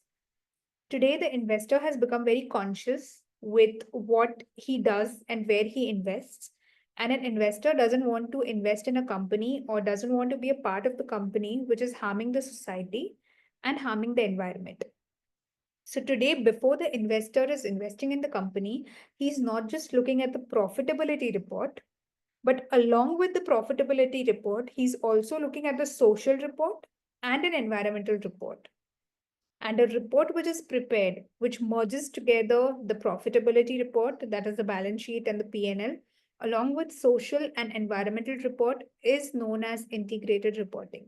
So integrated reporting is a version of all of these reports together because it is a need of the hour. Today, the investors are not only looking at profits to invest, but I don't want to be a part of the company which is harming the society and the environment. And so integrated reporting came into practice, which was not there previously because there was no need of integrated reporting because the investors' demand was not such. But today, since investors are demanding that, we have to fulfill that demand. Okay. So, an integrated reporting is a concise communication about how an organization's strategy, governance, performance, and prospects in the context of external environment lead to the creation of value in short, medium, and long term. The IIRC, that is International Integrated Reporting Council, has established this reporting framework as a means of communication about value creation over time to its wide range of stakeholders. An integrated report seeks to present a holistic picture of the company's overall performance in both financial and non-financial aspects, with the aim of attaining shareholder well-being. As I told you, it includes your financial report plus social and environmental, which is your non-financial aspect. The integrated report takes a more strategic view of factors that drive long-term performance. The role of management accountant in preparing an integrated report is to bridge the gap between statutory company reports and the needs of the stakeholders. Statutory company reports is your profitability. But what the stakeholders demand is your environmental as well as social reports. They are expected to prepare a report that consider optimal allocation of available resources, balances qualitative and quantitative aspects of performance, that is both financial and non-financial measures are incorporated in the assessment of company performance, considers opportunities available in the future, is concise but still specific to the needs of the business, serves as a link between past, future, and current performance, focuses on certain value creation in short, medium, and longer term, incorporates social and environmental aspects as well as economic ones.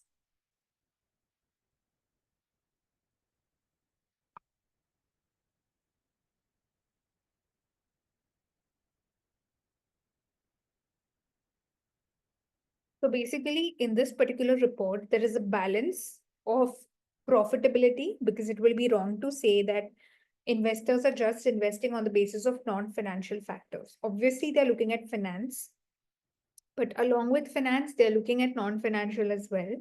So it's a balance between financial and non-financial performance measures like the environmental reports and the social reports. Okay. So integrated reporting seeks to look at financial performance and sustainability in an integrated manner. Integrated is together, which is why it identifies the following 6 capitals. These represent a potential source of value and must be managed effectively in the long run to attain sustainable creation of value. So we have the 6 capitals. We have the financial capital, manufactured capital, human capital, intellectual capital, social capital, and natural capital. Every capital is explained in detail, of which natural capital is your environmental factor, human, social, and intellectual is your social category, and manufactured and financial is your economic capital. So all these capitals are further summed together into 3 categories: social, environmental, and economic.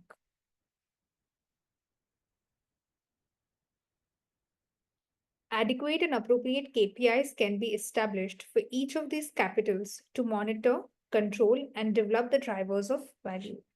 These KPIs connect to each of the six capitals and thus impact each other. The interaction will then be reflected in the integration and cooperation between different operations of the organization. This leads to greater transparency in communication and helps departments understand the importance of integration and strive towards better decisions and value creation in the long term.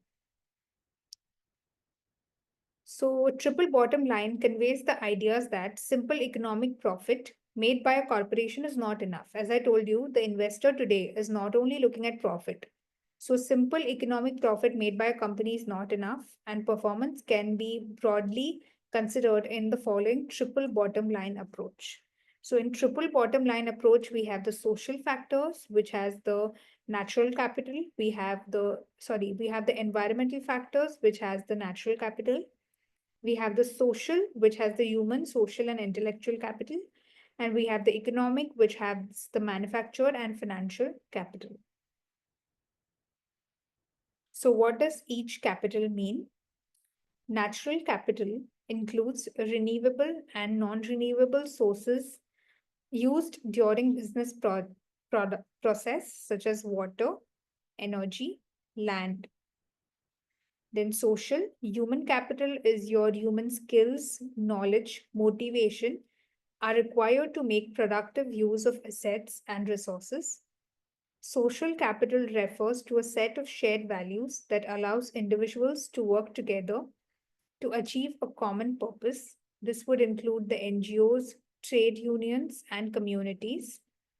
Intellectual is can be termed as a value of the company, the employee's knowledge about the organization, or the knowledge that proves to be of a competitive advantage to the company.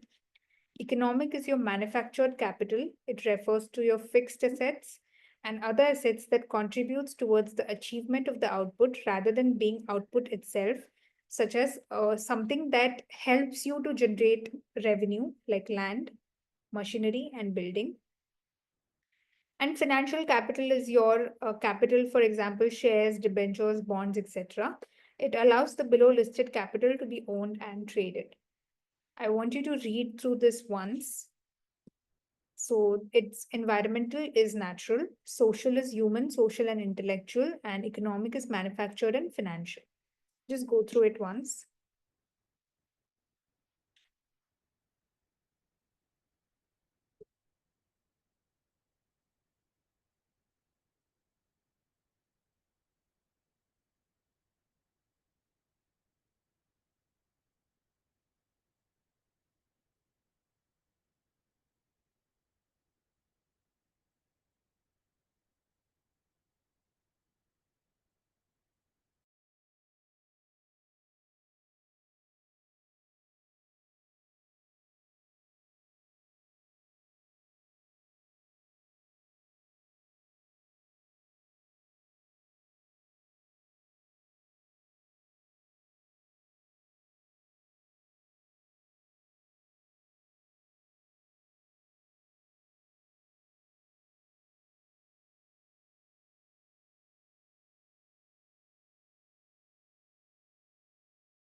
Guys, look at how this integrated report looks like. This is a Reliance car integrated report, which has financial aspects, environmental aspects, and social aspects. So this is how an integrated report looks like. This is just an example of how the report looks like.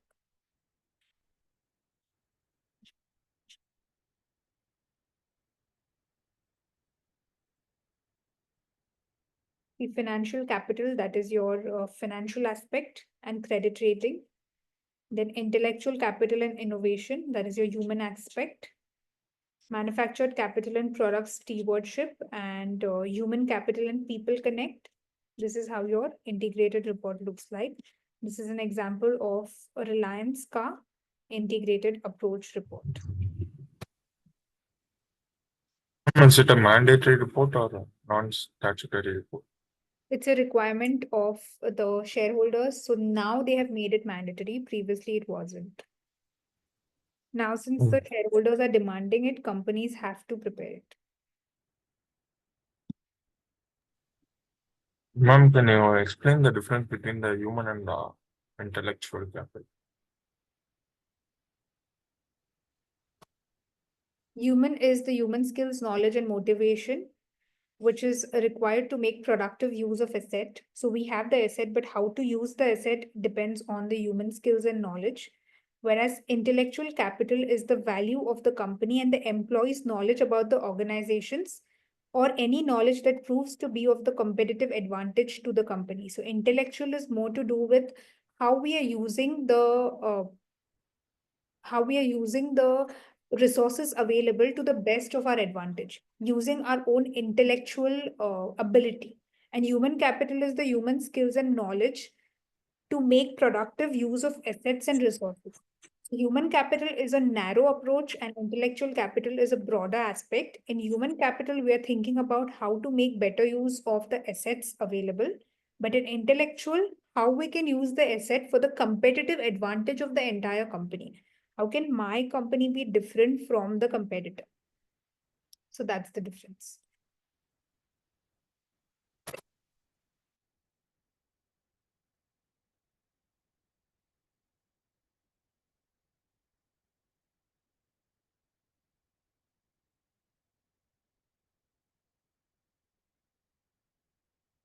Let's just go through the chapter and see if you have any doubts, because the chapter is over.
Guys, clear with the previous chapter?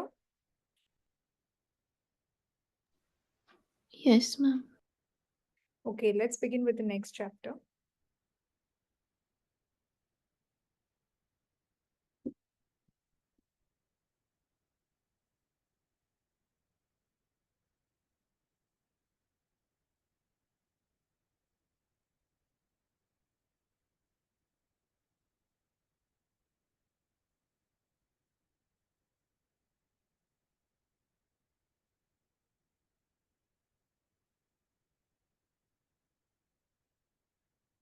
Now, next one we have is environmental influences. In this particular chapter, we're going to study about the pest analysis, Porter's 5-force model, impact of stakeholders in the form of a Mendelow's matrix and stakeholder conflict, corporate social responsibility, CSR, political influence, economic influence, risk and uncertainty, calculating the EV, expected value, maxi-max, maxi-min, and minimax. So first, let's begin with the external analysis, that is Pestle and Porter's 5-force model. First, let's begin with Pestle analysis. It is essential for organization to consider the external factors on their performance and decision making. So if I have a business and I have to take a decision in the business, how do external factors help me take this decision? So for this impact of external factors on my decision making, I have two models. One is the Pestle analysis and one is the Porter's 5-force model. First, let's begin with Pestle analysis, where Pestle stands for political, economic, social, technological, ecological, and legal. Ecological means environmental factors. Now, whenever the business has to take a decision, how does political factors like taxation policy, government stability, foreign trade regulations, government policies affect the decision making?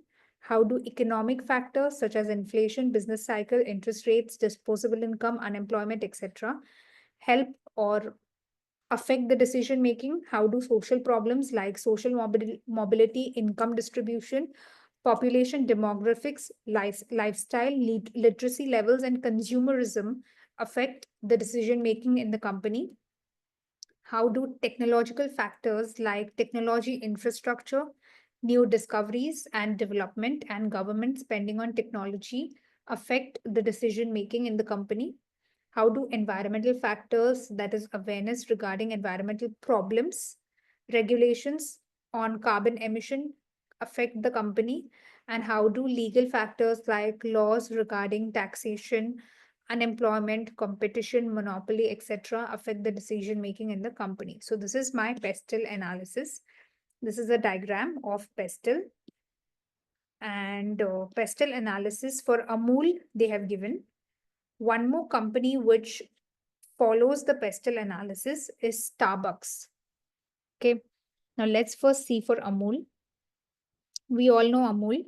So let's see the example of Amul. So the political factor in Amul is the support given by the government for development in the dairy sector.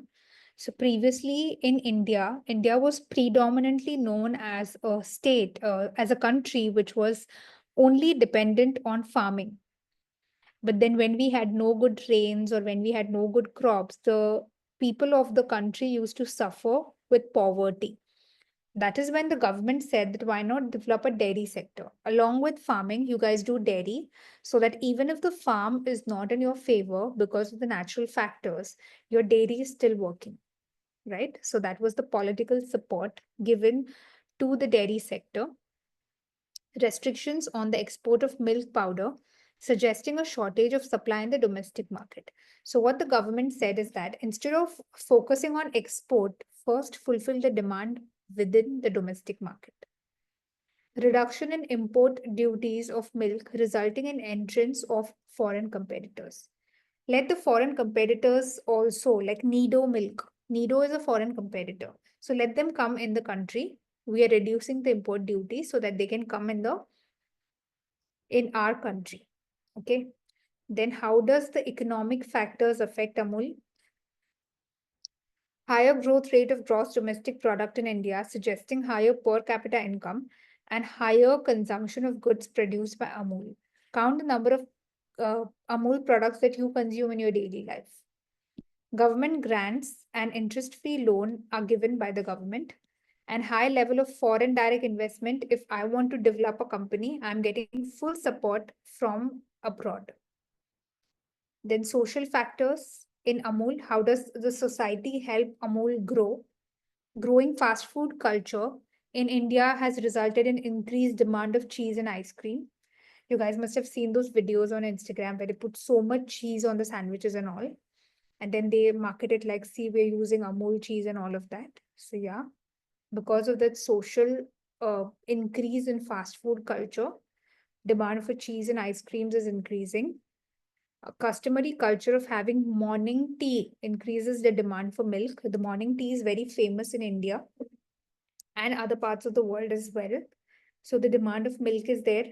An ever-growing youth population can be exploited by offering savvy products, like a little bit of fancy products, low-fat milk, low-fat butter, this, that. So easily you can target that kind of youth population into buying this savvy products. Then how does technology affect Amul? Is increase in automation resulting in faster processing of milk. So the processing of milk becomes faster. Storage facilities have increased, increasing the shelf life of products. You know the Tetra packs of Amul that you get? Have you seen those Tetra packs, the big packs of the Tetra milk that you get? So It's not. yeah, so if you don't open it, you can keep it just like that at home for a very long period of time. I think for months you can keep it. And then once you open it, you have to refrigerate it and then consume it within, I think, 2 weeks. But look at the shelf life of that. I mean, if you don't open it, you can keep it for months. So why is that happening? Because of the technological change, it's pasteurized and whatever. Developments in e-commerce driving demand for products. Then how does the ecological factor help Amul? Various legislations regarding the waste disposal, the proper waste disposal of the Amul products, constructive obligation to reduce carbon emission. So maybe Amul has signed a contract with the uh, social factors and the ecological factors that my per day carbon emission is only going to be this much. It is not going to cross that benchmark. And requirement to take care of cattle resulting in higher cost. So we are there in the business, but we are going to take care of cattle. And then we have the legal, various legislation regarding the safety of food products, FDA approved products and FSI mark. Do you see the FSI mark whenever you're buying the products? Guys?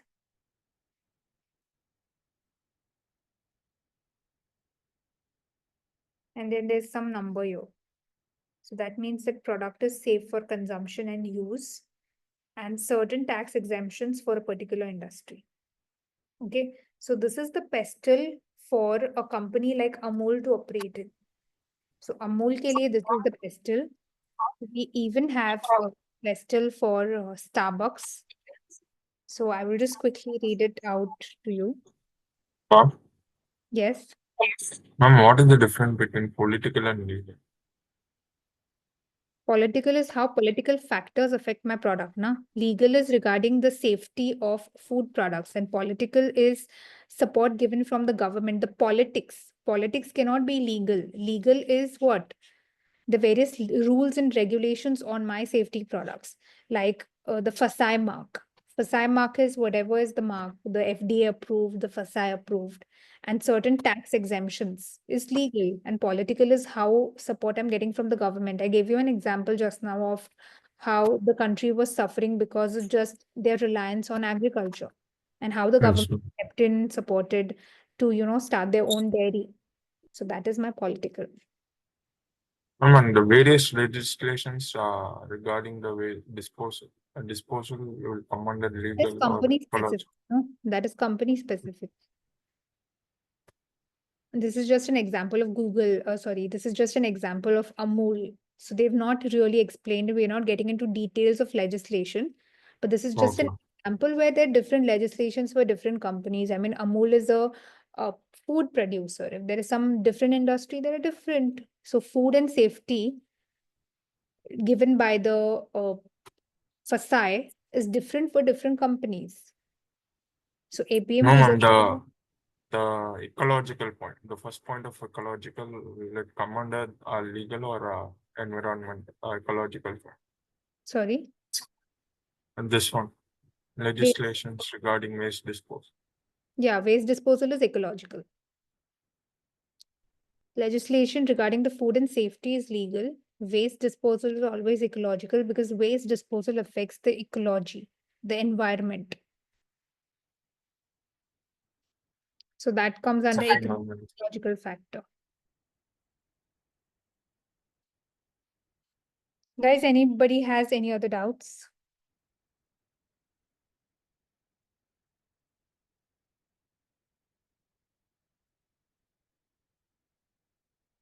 I'll read out the Starbucks one to you. So for Starbucks, the political factors are the tax policies and employment laws of a company can have a specific impact on the sales. So what are the employment laws that the employees of Starbucks have to follow? Like, minimum you have to work this much within the day, within the month, whatever. And the tax policies. Also, in political come, the government of many countries may have some laws which are ideal for businesses. In some countries, they promote businesses. In some countries, there are a lot of rules and regulations. So all that comes under political. Then for economical, we have regarding money. Most of the developing countries are having an emerging economy. So there is a demand for the product. The increasing cost of raw materials and labor charges can be a threat concerning the development of the business. So if the labor is expensive, if the raw materials is expensive, then the company cannot really survive in that particular market because their profit margin goes down and even their cost is not recovered then. Because as you know that Starbucks is only started in a good locality where the rent is high and all of that. So along with that, if the raw materials in that developed country are expensive and if the labor is expensive, then the company cannot survive. So that is the E part of economical for Starbucks. Then comes the social. The changes in the lifestyle of people and their choices of food can take a toll upon the company sales. Now, the drinks that they have, they're writing the calories beside that. Now, the conscious people will only have like a black coffee with low fat milk and no sugar and all of that. So, that changes in lifestyle is going to affect their sales. The food items offered by the company are expensive considering their alternatives as compared to if you compare a coffee of Starbucks with Blue Tokai. The Starbucks is expensive because of their brand or whatever. So that is a social game that we think that should I really buy Starbucks or should I then go to a local whatever the local shop and have a cold coffee? Because kitna hi difference hai taste mein. I don't think Starbucks is offering something over the edge. So that is what plays around with the youth population, and youth population then feel that no, but I need it for the brand because I need to post a picture on my Insta with the Starbucks cup and my name written on the cup. So that is all the social games with the youth that can affect the sales. Then the technology, talking about Starbucks, the increasing technological aid can make the journey of coffee from the farm to the mug smoother. So if technology is good, you collect the coffee beans, then you process it, then you grind it. Technology makes it easier. Also, technology for Starbucks can be smartphone purchases have increased. More people can access the delivery service to get their coffee from home. So we deliver it and we get it delivered at home. Also, in the shops, we get the packed Starbucks Frappuccino. So that is also technology. So we get it. We can directly go to a retail store and get it. Then we have ecological. The company's business can get affected if the growth of coffee suffers from insects, diseases, climate, or natural disasters. So, because Starbucks is completely reliant on the farming of coffee. So, if the farms of coffee are affected by, say, insects or diseases or natural disasters, then it's gone. Then we have to think of importing it from somewhere, then the import duty and all of that. Because of that, the coffee will become expensive. Similarly, here in Amul, the ecological can also be if the cattle is if the cattle dies because of any natural disaster or natural calamity. So that can be an ecological problem. Okay. The company can work on recyclable packaging, which can be environmentally friendly. So Starbucks also deals with recyclable cups. So that is the ecological factor. And legal में आता है, the company needs to adhere to the employment rules and product safety regulations proposed by the law of the countries they are serving at the moment. So whichever country you have Starbucks, they have to follow the law in that particular country. So that is the legal. Licensing regulations and collusion with trade laws can hinder the expansion of the company. Sometimes in the some of the countries, there is so much of laws and regulations that those laws and regulations come in the way of the company's growth. Okay. So that is the pestle analysis for Starbucks. Now they've given you an activity to perform pestle analysis of any pharmaceutical company operating in India. So you take an example of any and you can do a pestle analysis. So this was my pestle analysis: political, economic, social, technological, ecological, and legal. Okay. So just go through it and see if you have any doubt.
Guys, I'll just refill my water bottle and be back in 2 minutes.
Okay, guys, you can tell me if you have any doubts.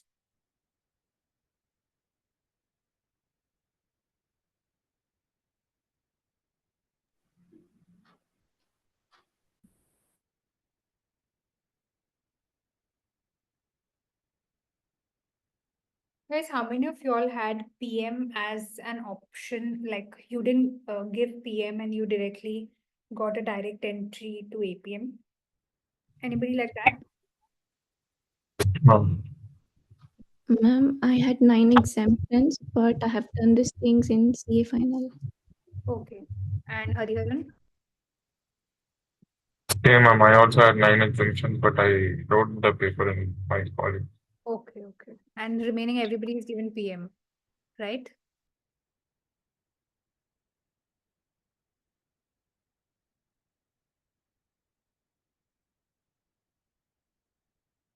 Okay, just give me a moment.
Okay, so we're proceeding with Porter's 5 forces.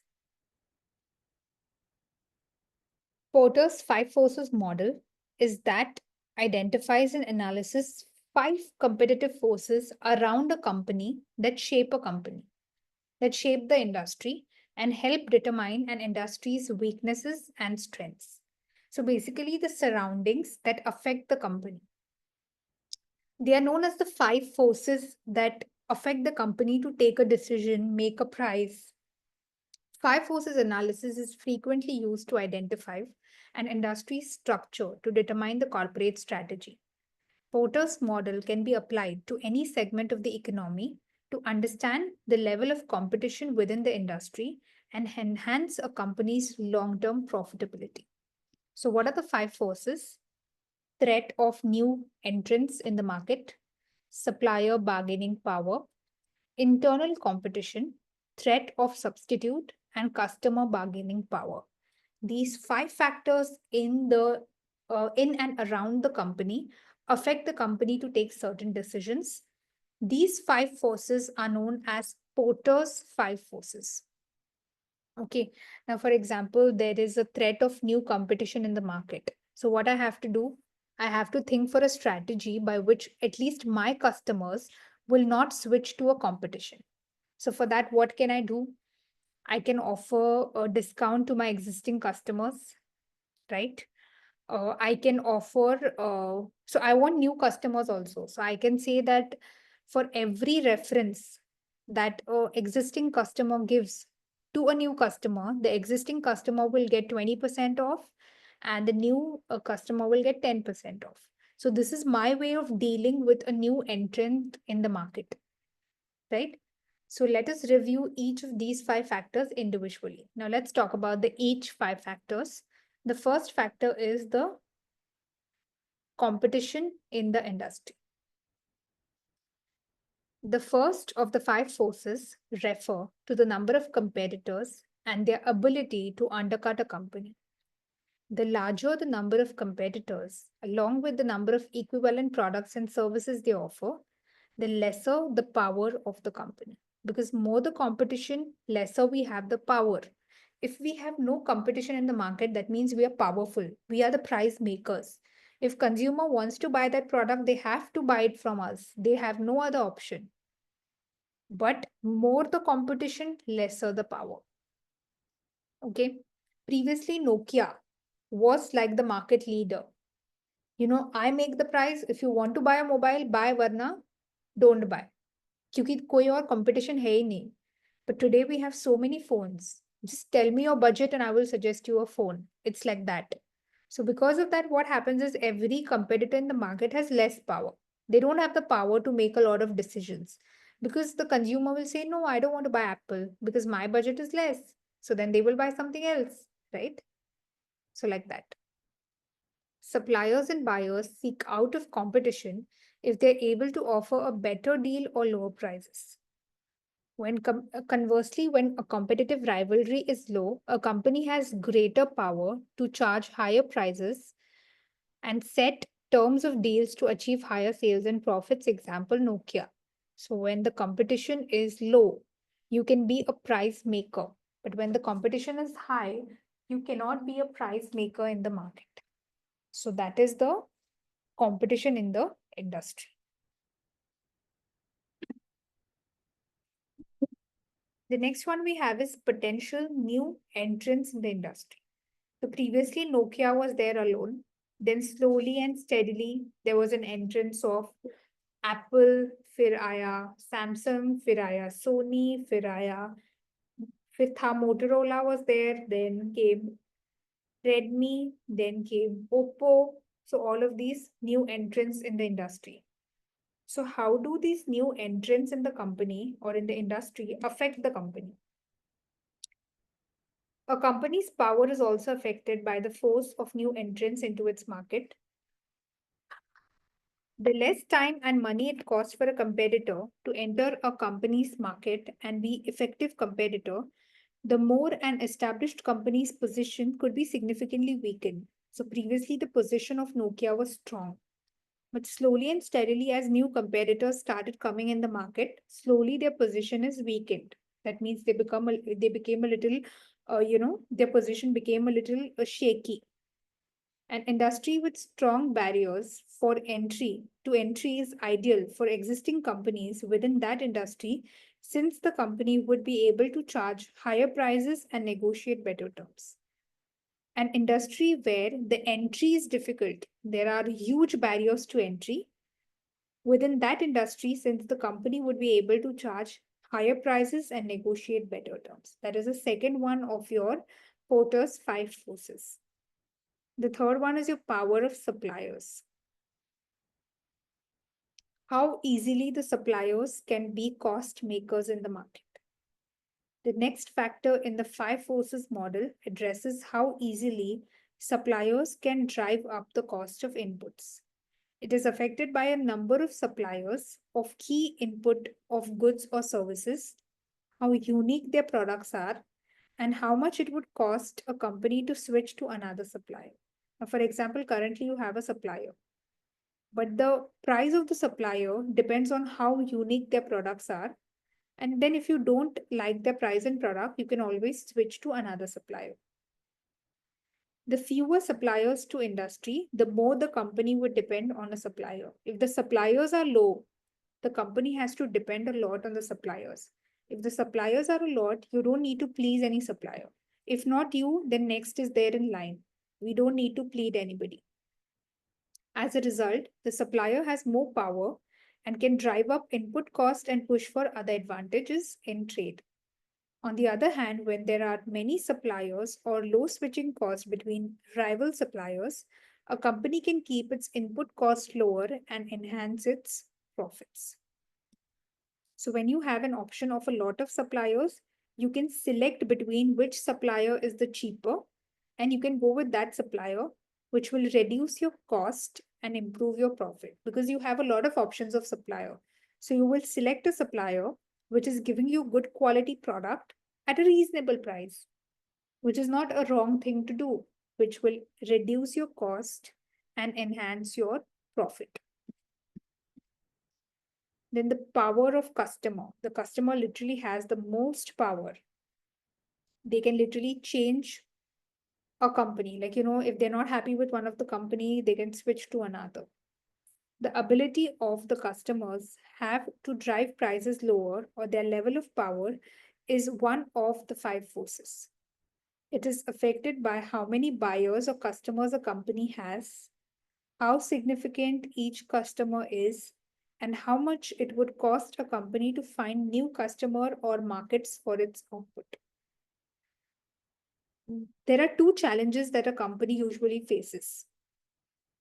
One is getting new customers, and one is keeping the old customers intact. Now, how to solve these two challenges? First is your older customers you want to keep intact so that they don't go to competitors. So you have to offer them loyalty bonus. Like, for example, there is a lot of competition in the nail salons today or the general salons. So what offer they have is, if you come repeatedly 5 times to my salon, the 6th time you come, you pick any service, we give you flat 50% off on that. So what is this? This is the salon's way of keeping their old customers intact. So for the 6th time, you will get a 50% off. People come there for 5 times. And then also the 6th time. Okay, so this is how they keep up with their old customers. And the second challenge is to get new customers.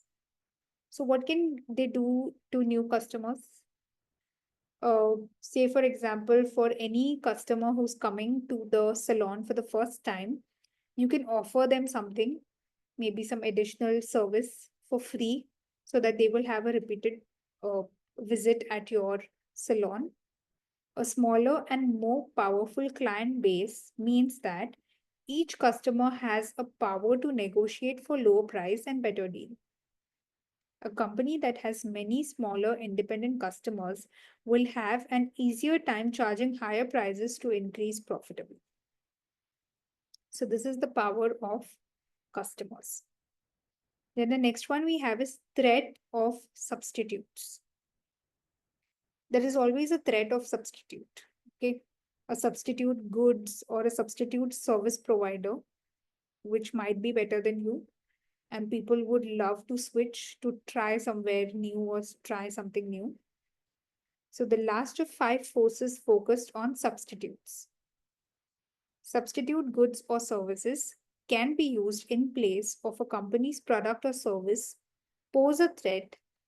Companies that produce goods or services for which there are no close substitutes will have more power to increase price and lock in favorable terms.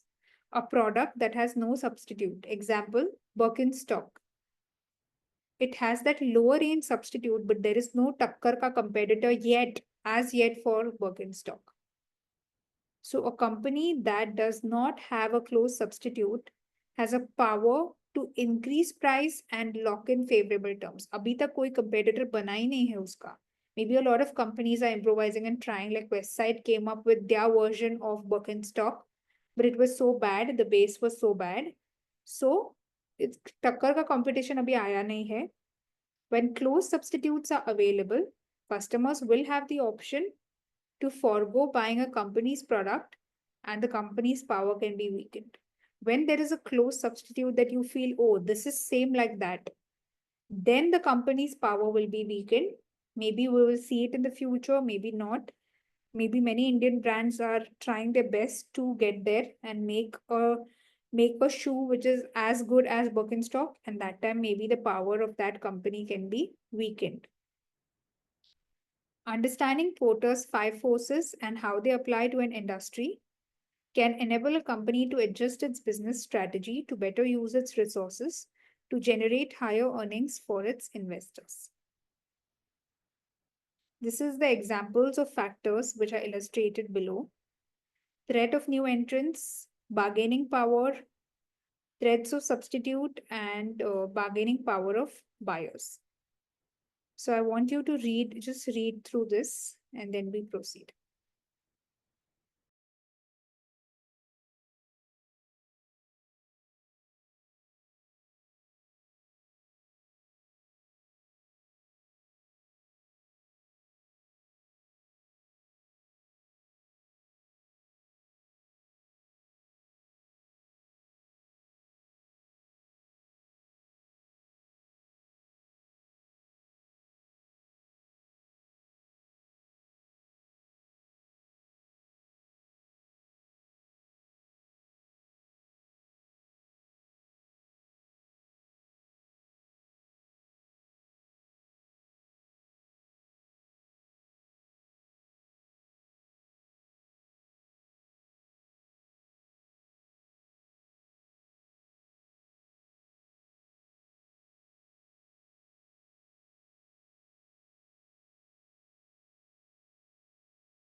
Guys, we take a quick break of 15 minutes, after which we will proceed with the stakeholder influence on Porter's 5 forces model. So we'll just be back.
Guys, are you all back?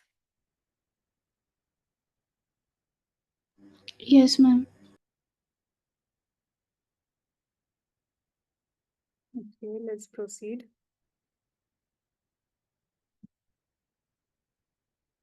So these are the Porter's 5 forces: threat of substitutes, threat of new entrants, customer bargaining power, suppliers bargaining power, and internal competition. So now we're going to talk about the stakeholder influence. That's my next topic. Now, who are the different stakeholders in the market?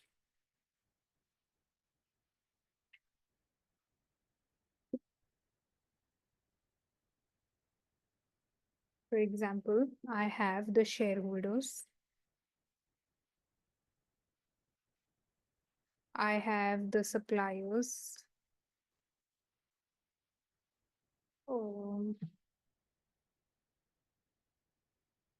I have the government, I have employees, I have customers. These are my different stakeholders.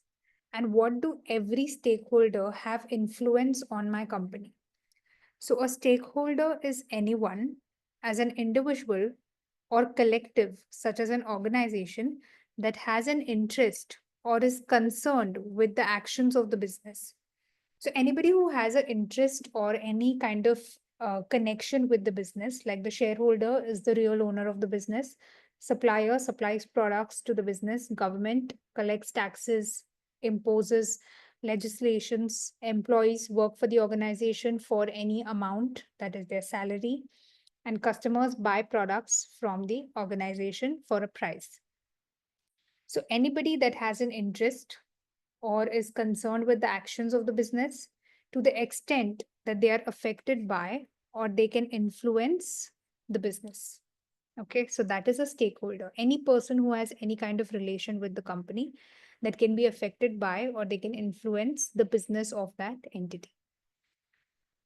One business is likely to have numerous stakeholders, including the directors, shareholders, employees, customers, creditors, government, and the community at large in which it operates. So the society can also be a stakeholder. Society can also be a stakeholder, that is a community at large. So now there's a lot of confusion regarding if one business has so many stakeholders, then which stakeholder should we give importance to? Like which stakeholder is more important, which is less important, and things like that. So in the Mindlow's matrix, we will study about the attitude of the stakeholders at the start of the project, uh, the organization's strategies, or when they're setting out strategic objectives. So let's talk about that. And why is the Mindlow's matrix used? Okay, so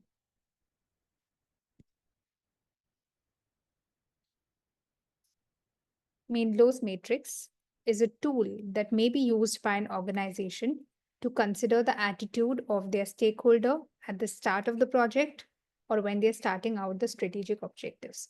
So, what is the attitude of any stakeholder at the start of the project and when they're setting out the strategic objectives of any business? A business will frequently find that different stakeholders have different priorities. Now, tell me, what is the priority of the shareholder? The earnings that they're receiving, right? You can say the earning per share. What is the priority of employees? Salary. Salary. Very good. Um, what is the priority of a customer of the business? Good quality product. Perfect. So different stakeholders, employees, what is the employees also demand a good working condition, right? So different stakeholders have different priorities in the business. And because of this often leads to a conflict. Share holder बोलता है मुझे return चाहिए, employ बोलता है I want good salary, government बोलता है I want good taxes, फिर consumer बोलता है I want a competitive price for a good quality, So different stakeholders, since they have different priorities, uske wajah se this often leads to a conflict between them. So who is more important? One is saying mujhe ye chahiye, second one is saying mujhe ye chahiye. For example, an employee would like to be paid more. If this happens, if we are paying the employee more, this would reduce the company profits. And agar profit kam hua, so we cannot give shareholders their return, right? So everything is interconnected. If you pay the employees more, automatically your profitability becomes less. If your profitability becomes less, the wealth for the shareholders will decrease. So, in order to balance this, we need to have something. And that is why we came up with Mendelow's matrix. So, a business will therefore need to find a way to balance the conflicting priorities of its stakeholders. Mendelow's matrix is a tool that is used to analyze the different stakeholders of the business and their attitudes. This will consider factors such as the level of interest a stakeholder has in a project or organization's chosen strategies and whether they're likely to use their power to influence this. Because there is a lot of conflict between the stakeholders. So Mendelow's matrix is used to analyze their attitudes and factors such as the level of interest that every stakeholder has in the organization's project, their chosen strategies, and whether they're likely to use their power to influence this. Okay, so let's look at what Mendelow's matrix has for us.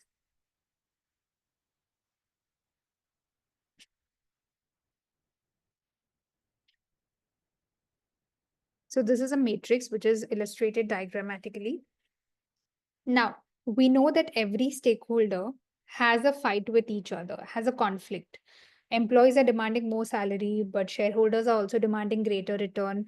Employees are demanding good working conditions. They're demanding greater salaries. Consumer is demanding a lesser price for a good quality. So who is important? A stakeholder which has high power and high interest is the key player. A stakeholder which has low power and high interest, keep them informed. Like employees, suppliers, business partners, local community, and environmental groups. Their power is less, but their interest in the company is high. So you have to keep them informed. A stakeholder which has high power and low interest is the government authorities. Their power is massive, but their interest in the company is nil. So keep them satisfied. And low power and low interest, उनका power भी नहीं है, कोई interest भी नहीं है. So apply minimal effort to them. So high power, high interest are the key players like your investors and customers. High power and low interest, you have to keep them satisfied, government. Low power and high interest in the company, keep them informed because their interest is high. So keep them informed and their power is low. So since they don't have a power, they don't get information, but their interest is high. So keep them informed. And both low is you don't have to provide any effort, minimal effort, because their power is also low, their interest is also low.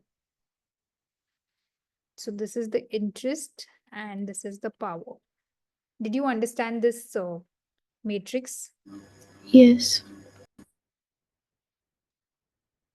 So now let's proceed with the theoretical aspect of the matrix.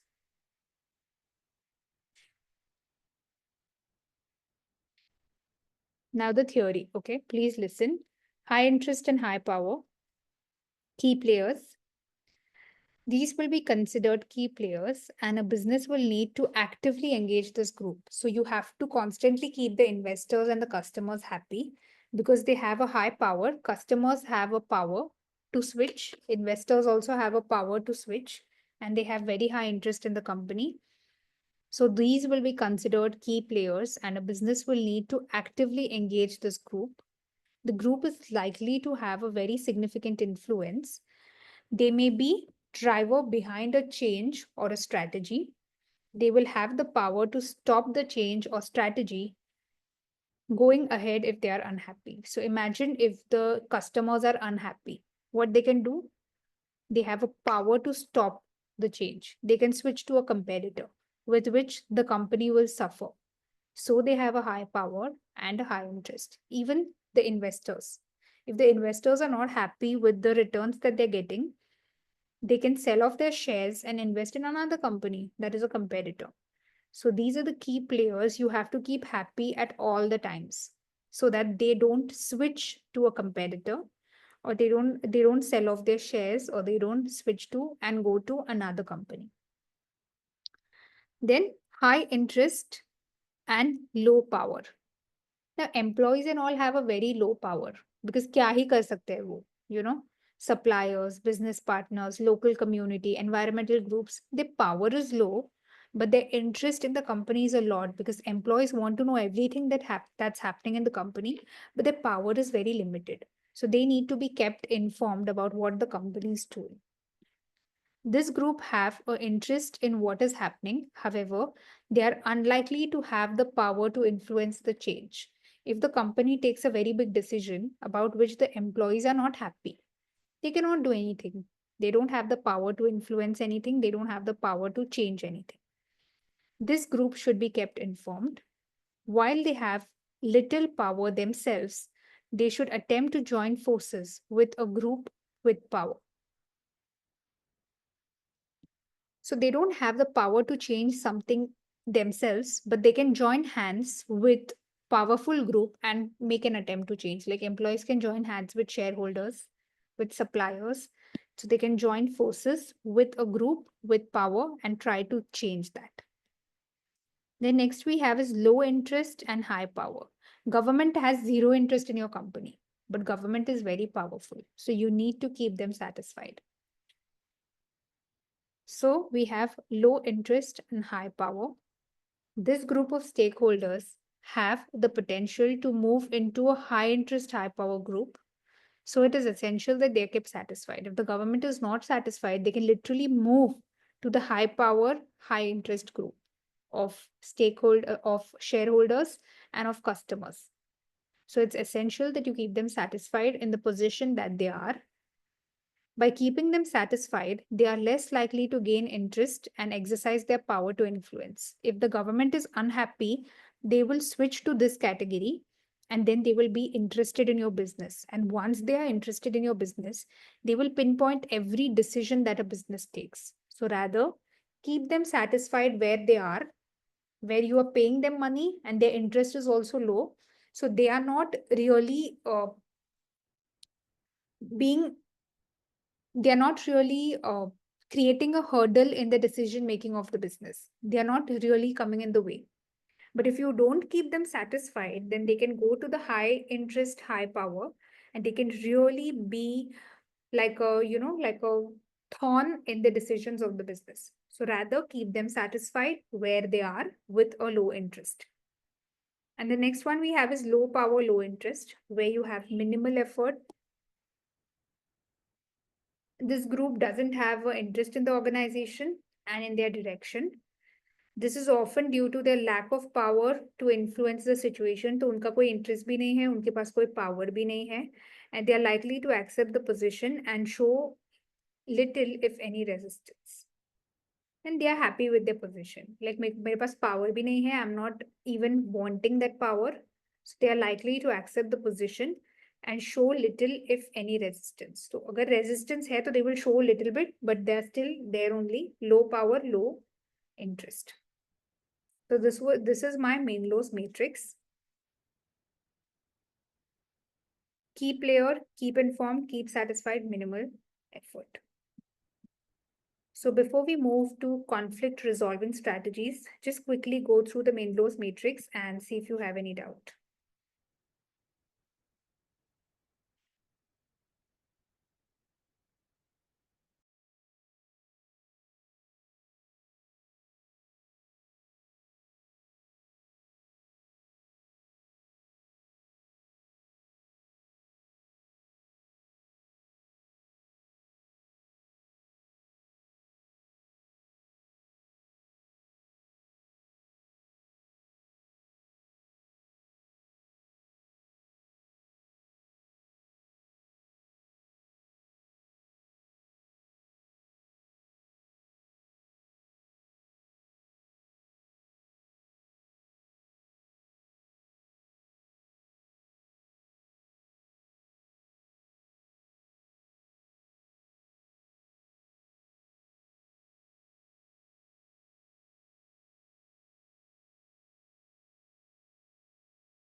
Guys, can we proceed with the conflict resolving strategies?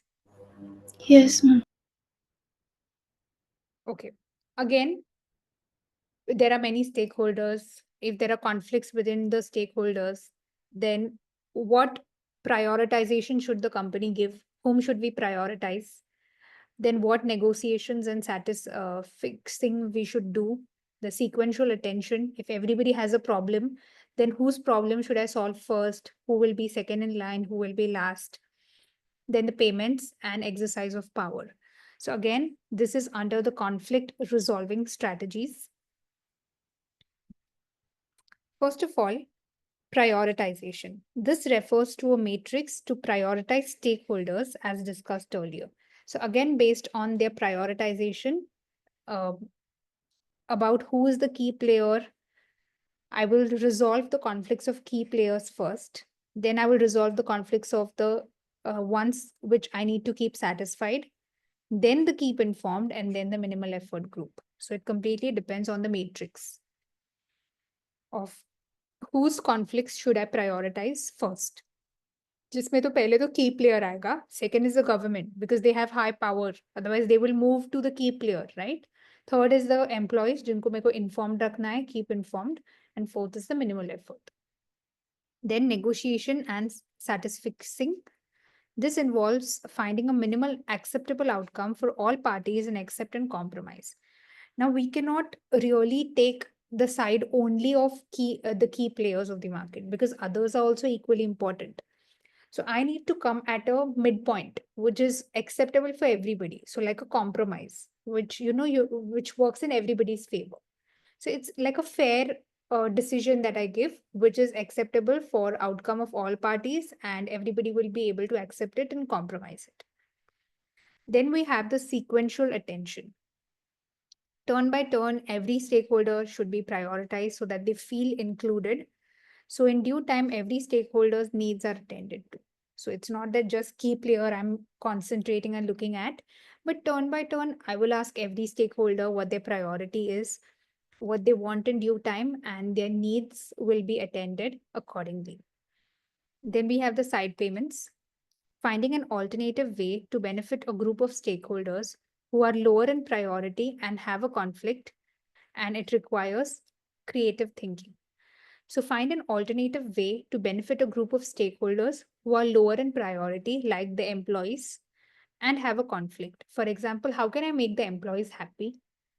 By giving them some bonus or by giving them a gift, maybe for Christmas, for Diwali. So they are lower in priority, but it's an alternative way to benefit that group so that they also contribute to the growth of the company, and this requires creative thinking. So something you can do out of the box which will encourage the employees. Then exercise of power. When the conflict is at a deadlock and none of the strategies can be applied, none of the aforementioned strategies can be applied, the senior can force a decision by exercising power they possess. So there's such a conflict that nobody is in a position to compromise. Nobody wants to compromise. Everybody wants to be like, no, I will not, or I will not do this, I will not do that. So in such a situation, we cannot keep the conflict going for like a very long period of time. We need a solution for that. So that is when a senior will step in and will force his decision that you have to listen if you want to be a part of this company. यही decision होगा, सबको follow करना पड़ेगा. Okay, because here the compromise is not working. None of the parties are ready to compromise or accept a decision. So in that, a senior figure can force a decision by exercising the power that they possess. These are the conflict resolving strategies, I can say, among the stakeholders.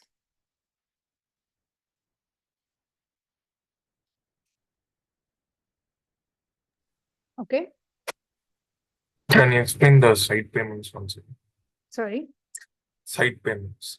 If I want to motivate the employees, I can give them some kind of bonus or some kind of gift, and with which they will also feel wanted. So any kind of side payment other than the regular payment of salaries that I give them.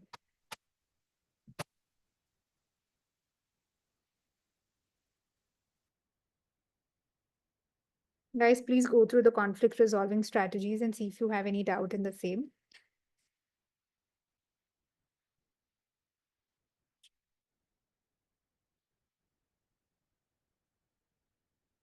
We have ethics.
Done, ma'am.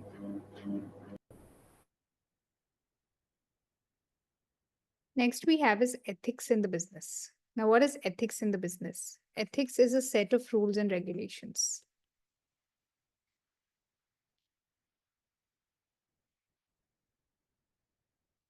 In general terms, business ethics ensure that certain basic level of trust exists between consumers and various forms of market participants with businesses. For example, a portfolio manager must give the same consideration to the portfolio of family members and small investors. These kinds of practices ensure that public receives fair treatment.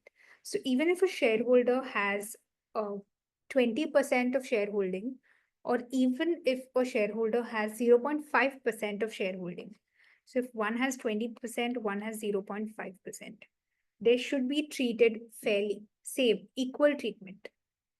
Business ethics go beyond just moral code of right and wrong. Business ethics is not just about who is right and who is wrong, but it attempts to reconcile what companies must do legally versus maintaining a competitive advantage over other businesses.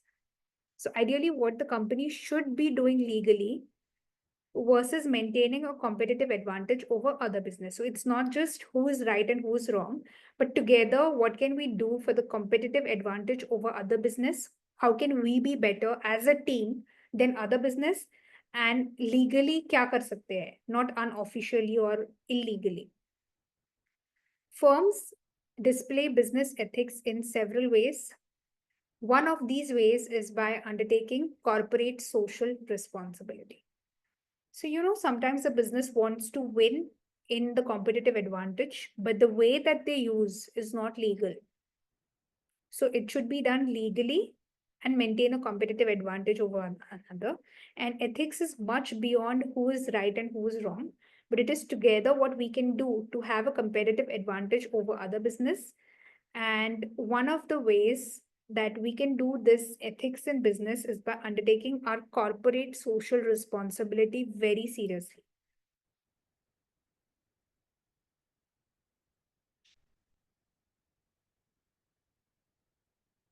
So ethics is the environmental influence. What is corporate social responsibility? The responsibility of the business towards the society.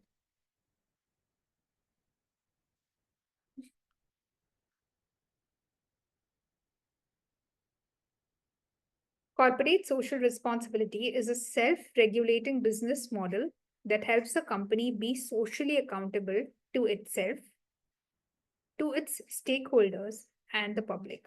So, whatever actions or whatever decisions the company takes, they are accountable. Accountable means what? Responsible to itself, to its stakeholders, all the stakeholders, and to the public. By practicing corporate social responsibility, also called as corporate citizenship, companies can be conscious of the kind of impact they are having on all aspects of the society, including economic, social, and environmental. For example, if the company takes a decision that I want to open a new branch, so how will this affect and be accountable to the company itself? How will this be taken by the shareholders and by the public? How will this affect the society, the economic, social, and environmental aspect? of opening a new branch? What will be the effects of it?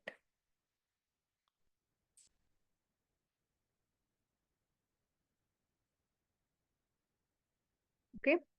To engage in corporate social responsibility means that in the ordinary course of business, a company is operating in ways that enhance society and environment instead of contributing negatively to them. Now, I have opened a new branch, right?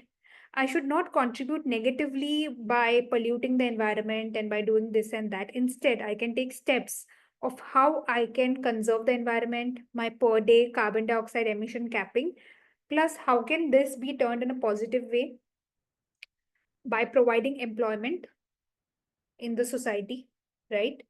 Then by planting trees around and making the environment safer, by starting a school to the underprivileged in the same area, so that my employees who are working here in my company, their kids can study in that school for free. So I know that with this new branch, I'm going to harm the environment somewhere. But if I cope up with that, then if I balance it out, then how about that? Right?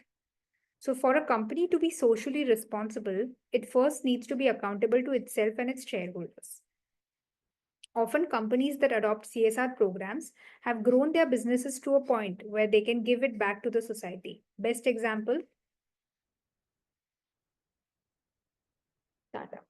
They know somewhere they're harming the society, but they're also giving back to the society with a lot of schools which offer free education, with a lot of hospitals that treat patients for free. So it's their way of compensating the harm that they are having towards the society. It's their way of giving it back to the society.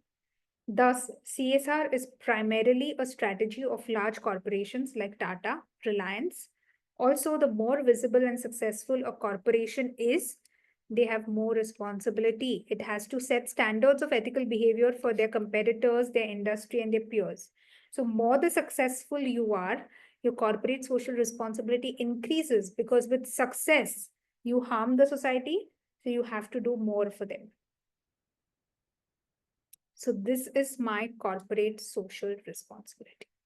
Example is Tata, Reliance, any company which is, at the top. So it has to do a lot with CSR. And they literally have an entire department in their company, the CSR department, that takes care of how, they can make up for the damage that they're causing to the environment. Like, you've heard of Tata hospitals, you've heard of schools, you've heard of whatever, their orphanages, their products, whatever. So yeah, they're doing their best. That's their way of giving it back to the society. And so is Reliance doing so.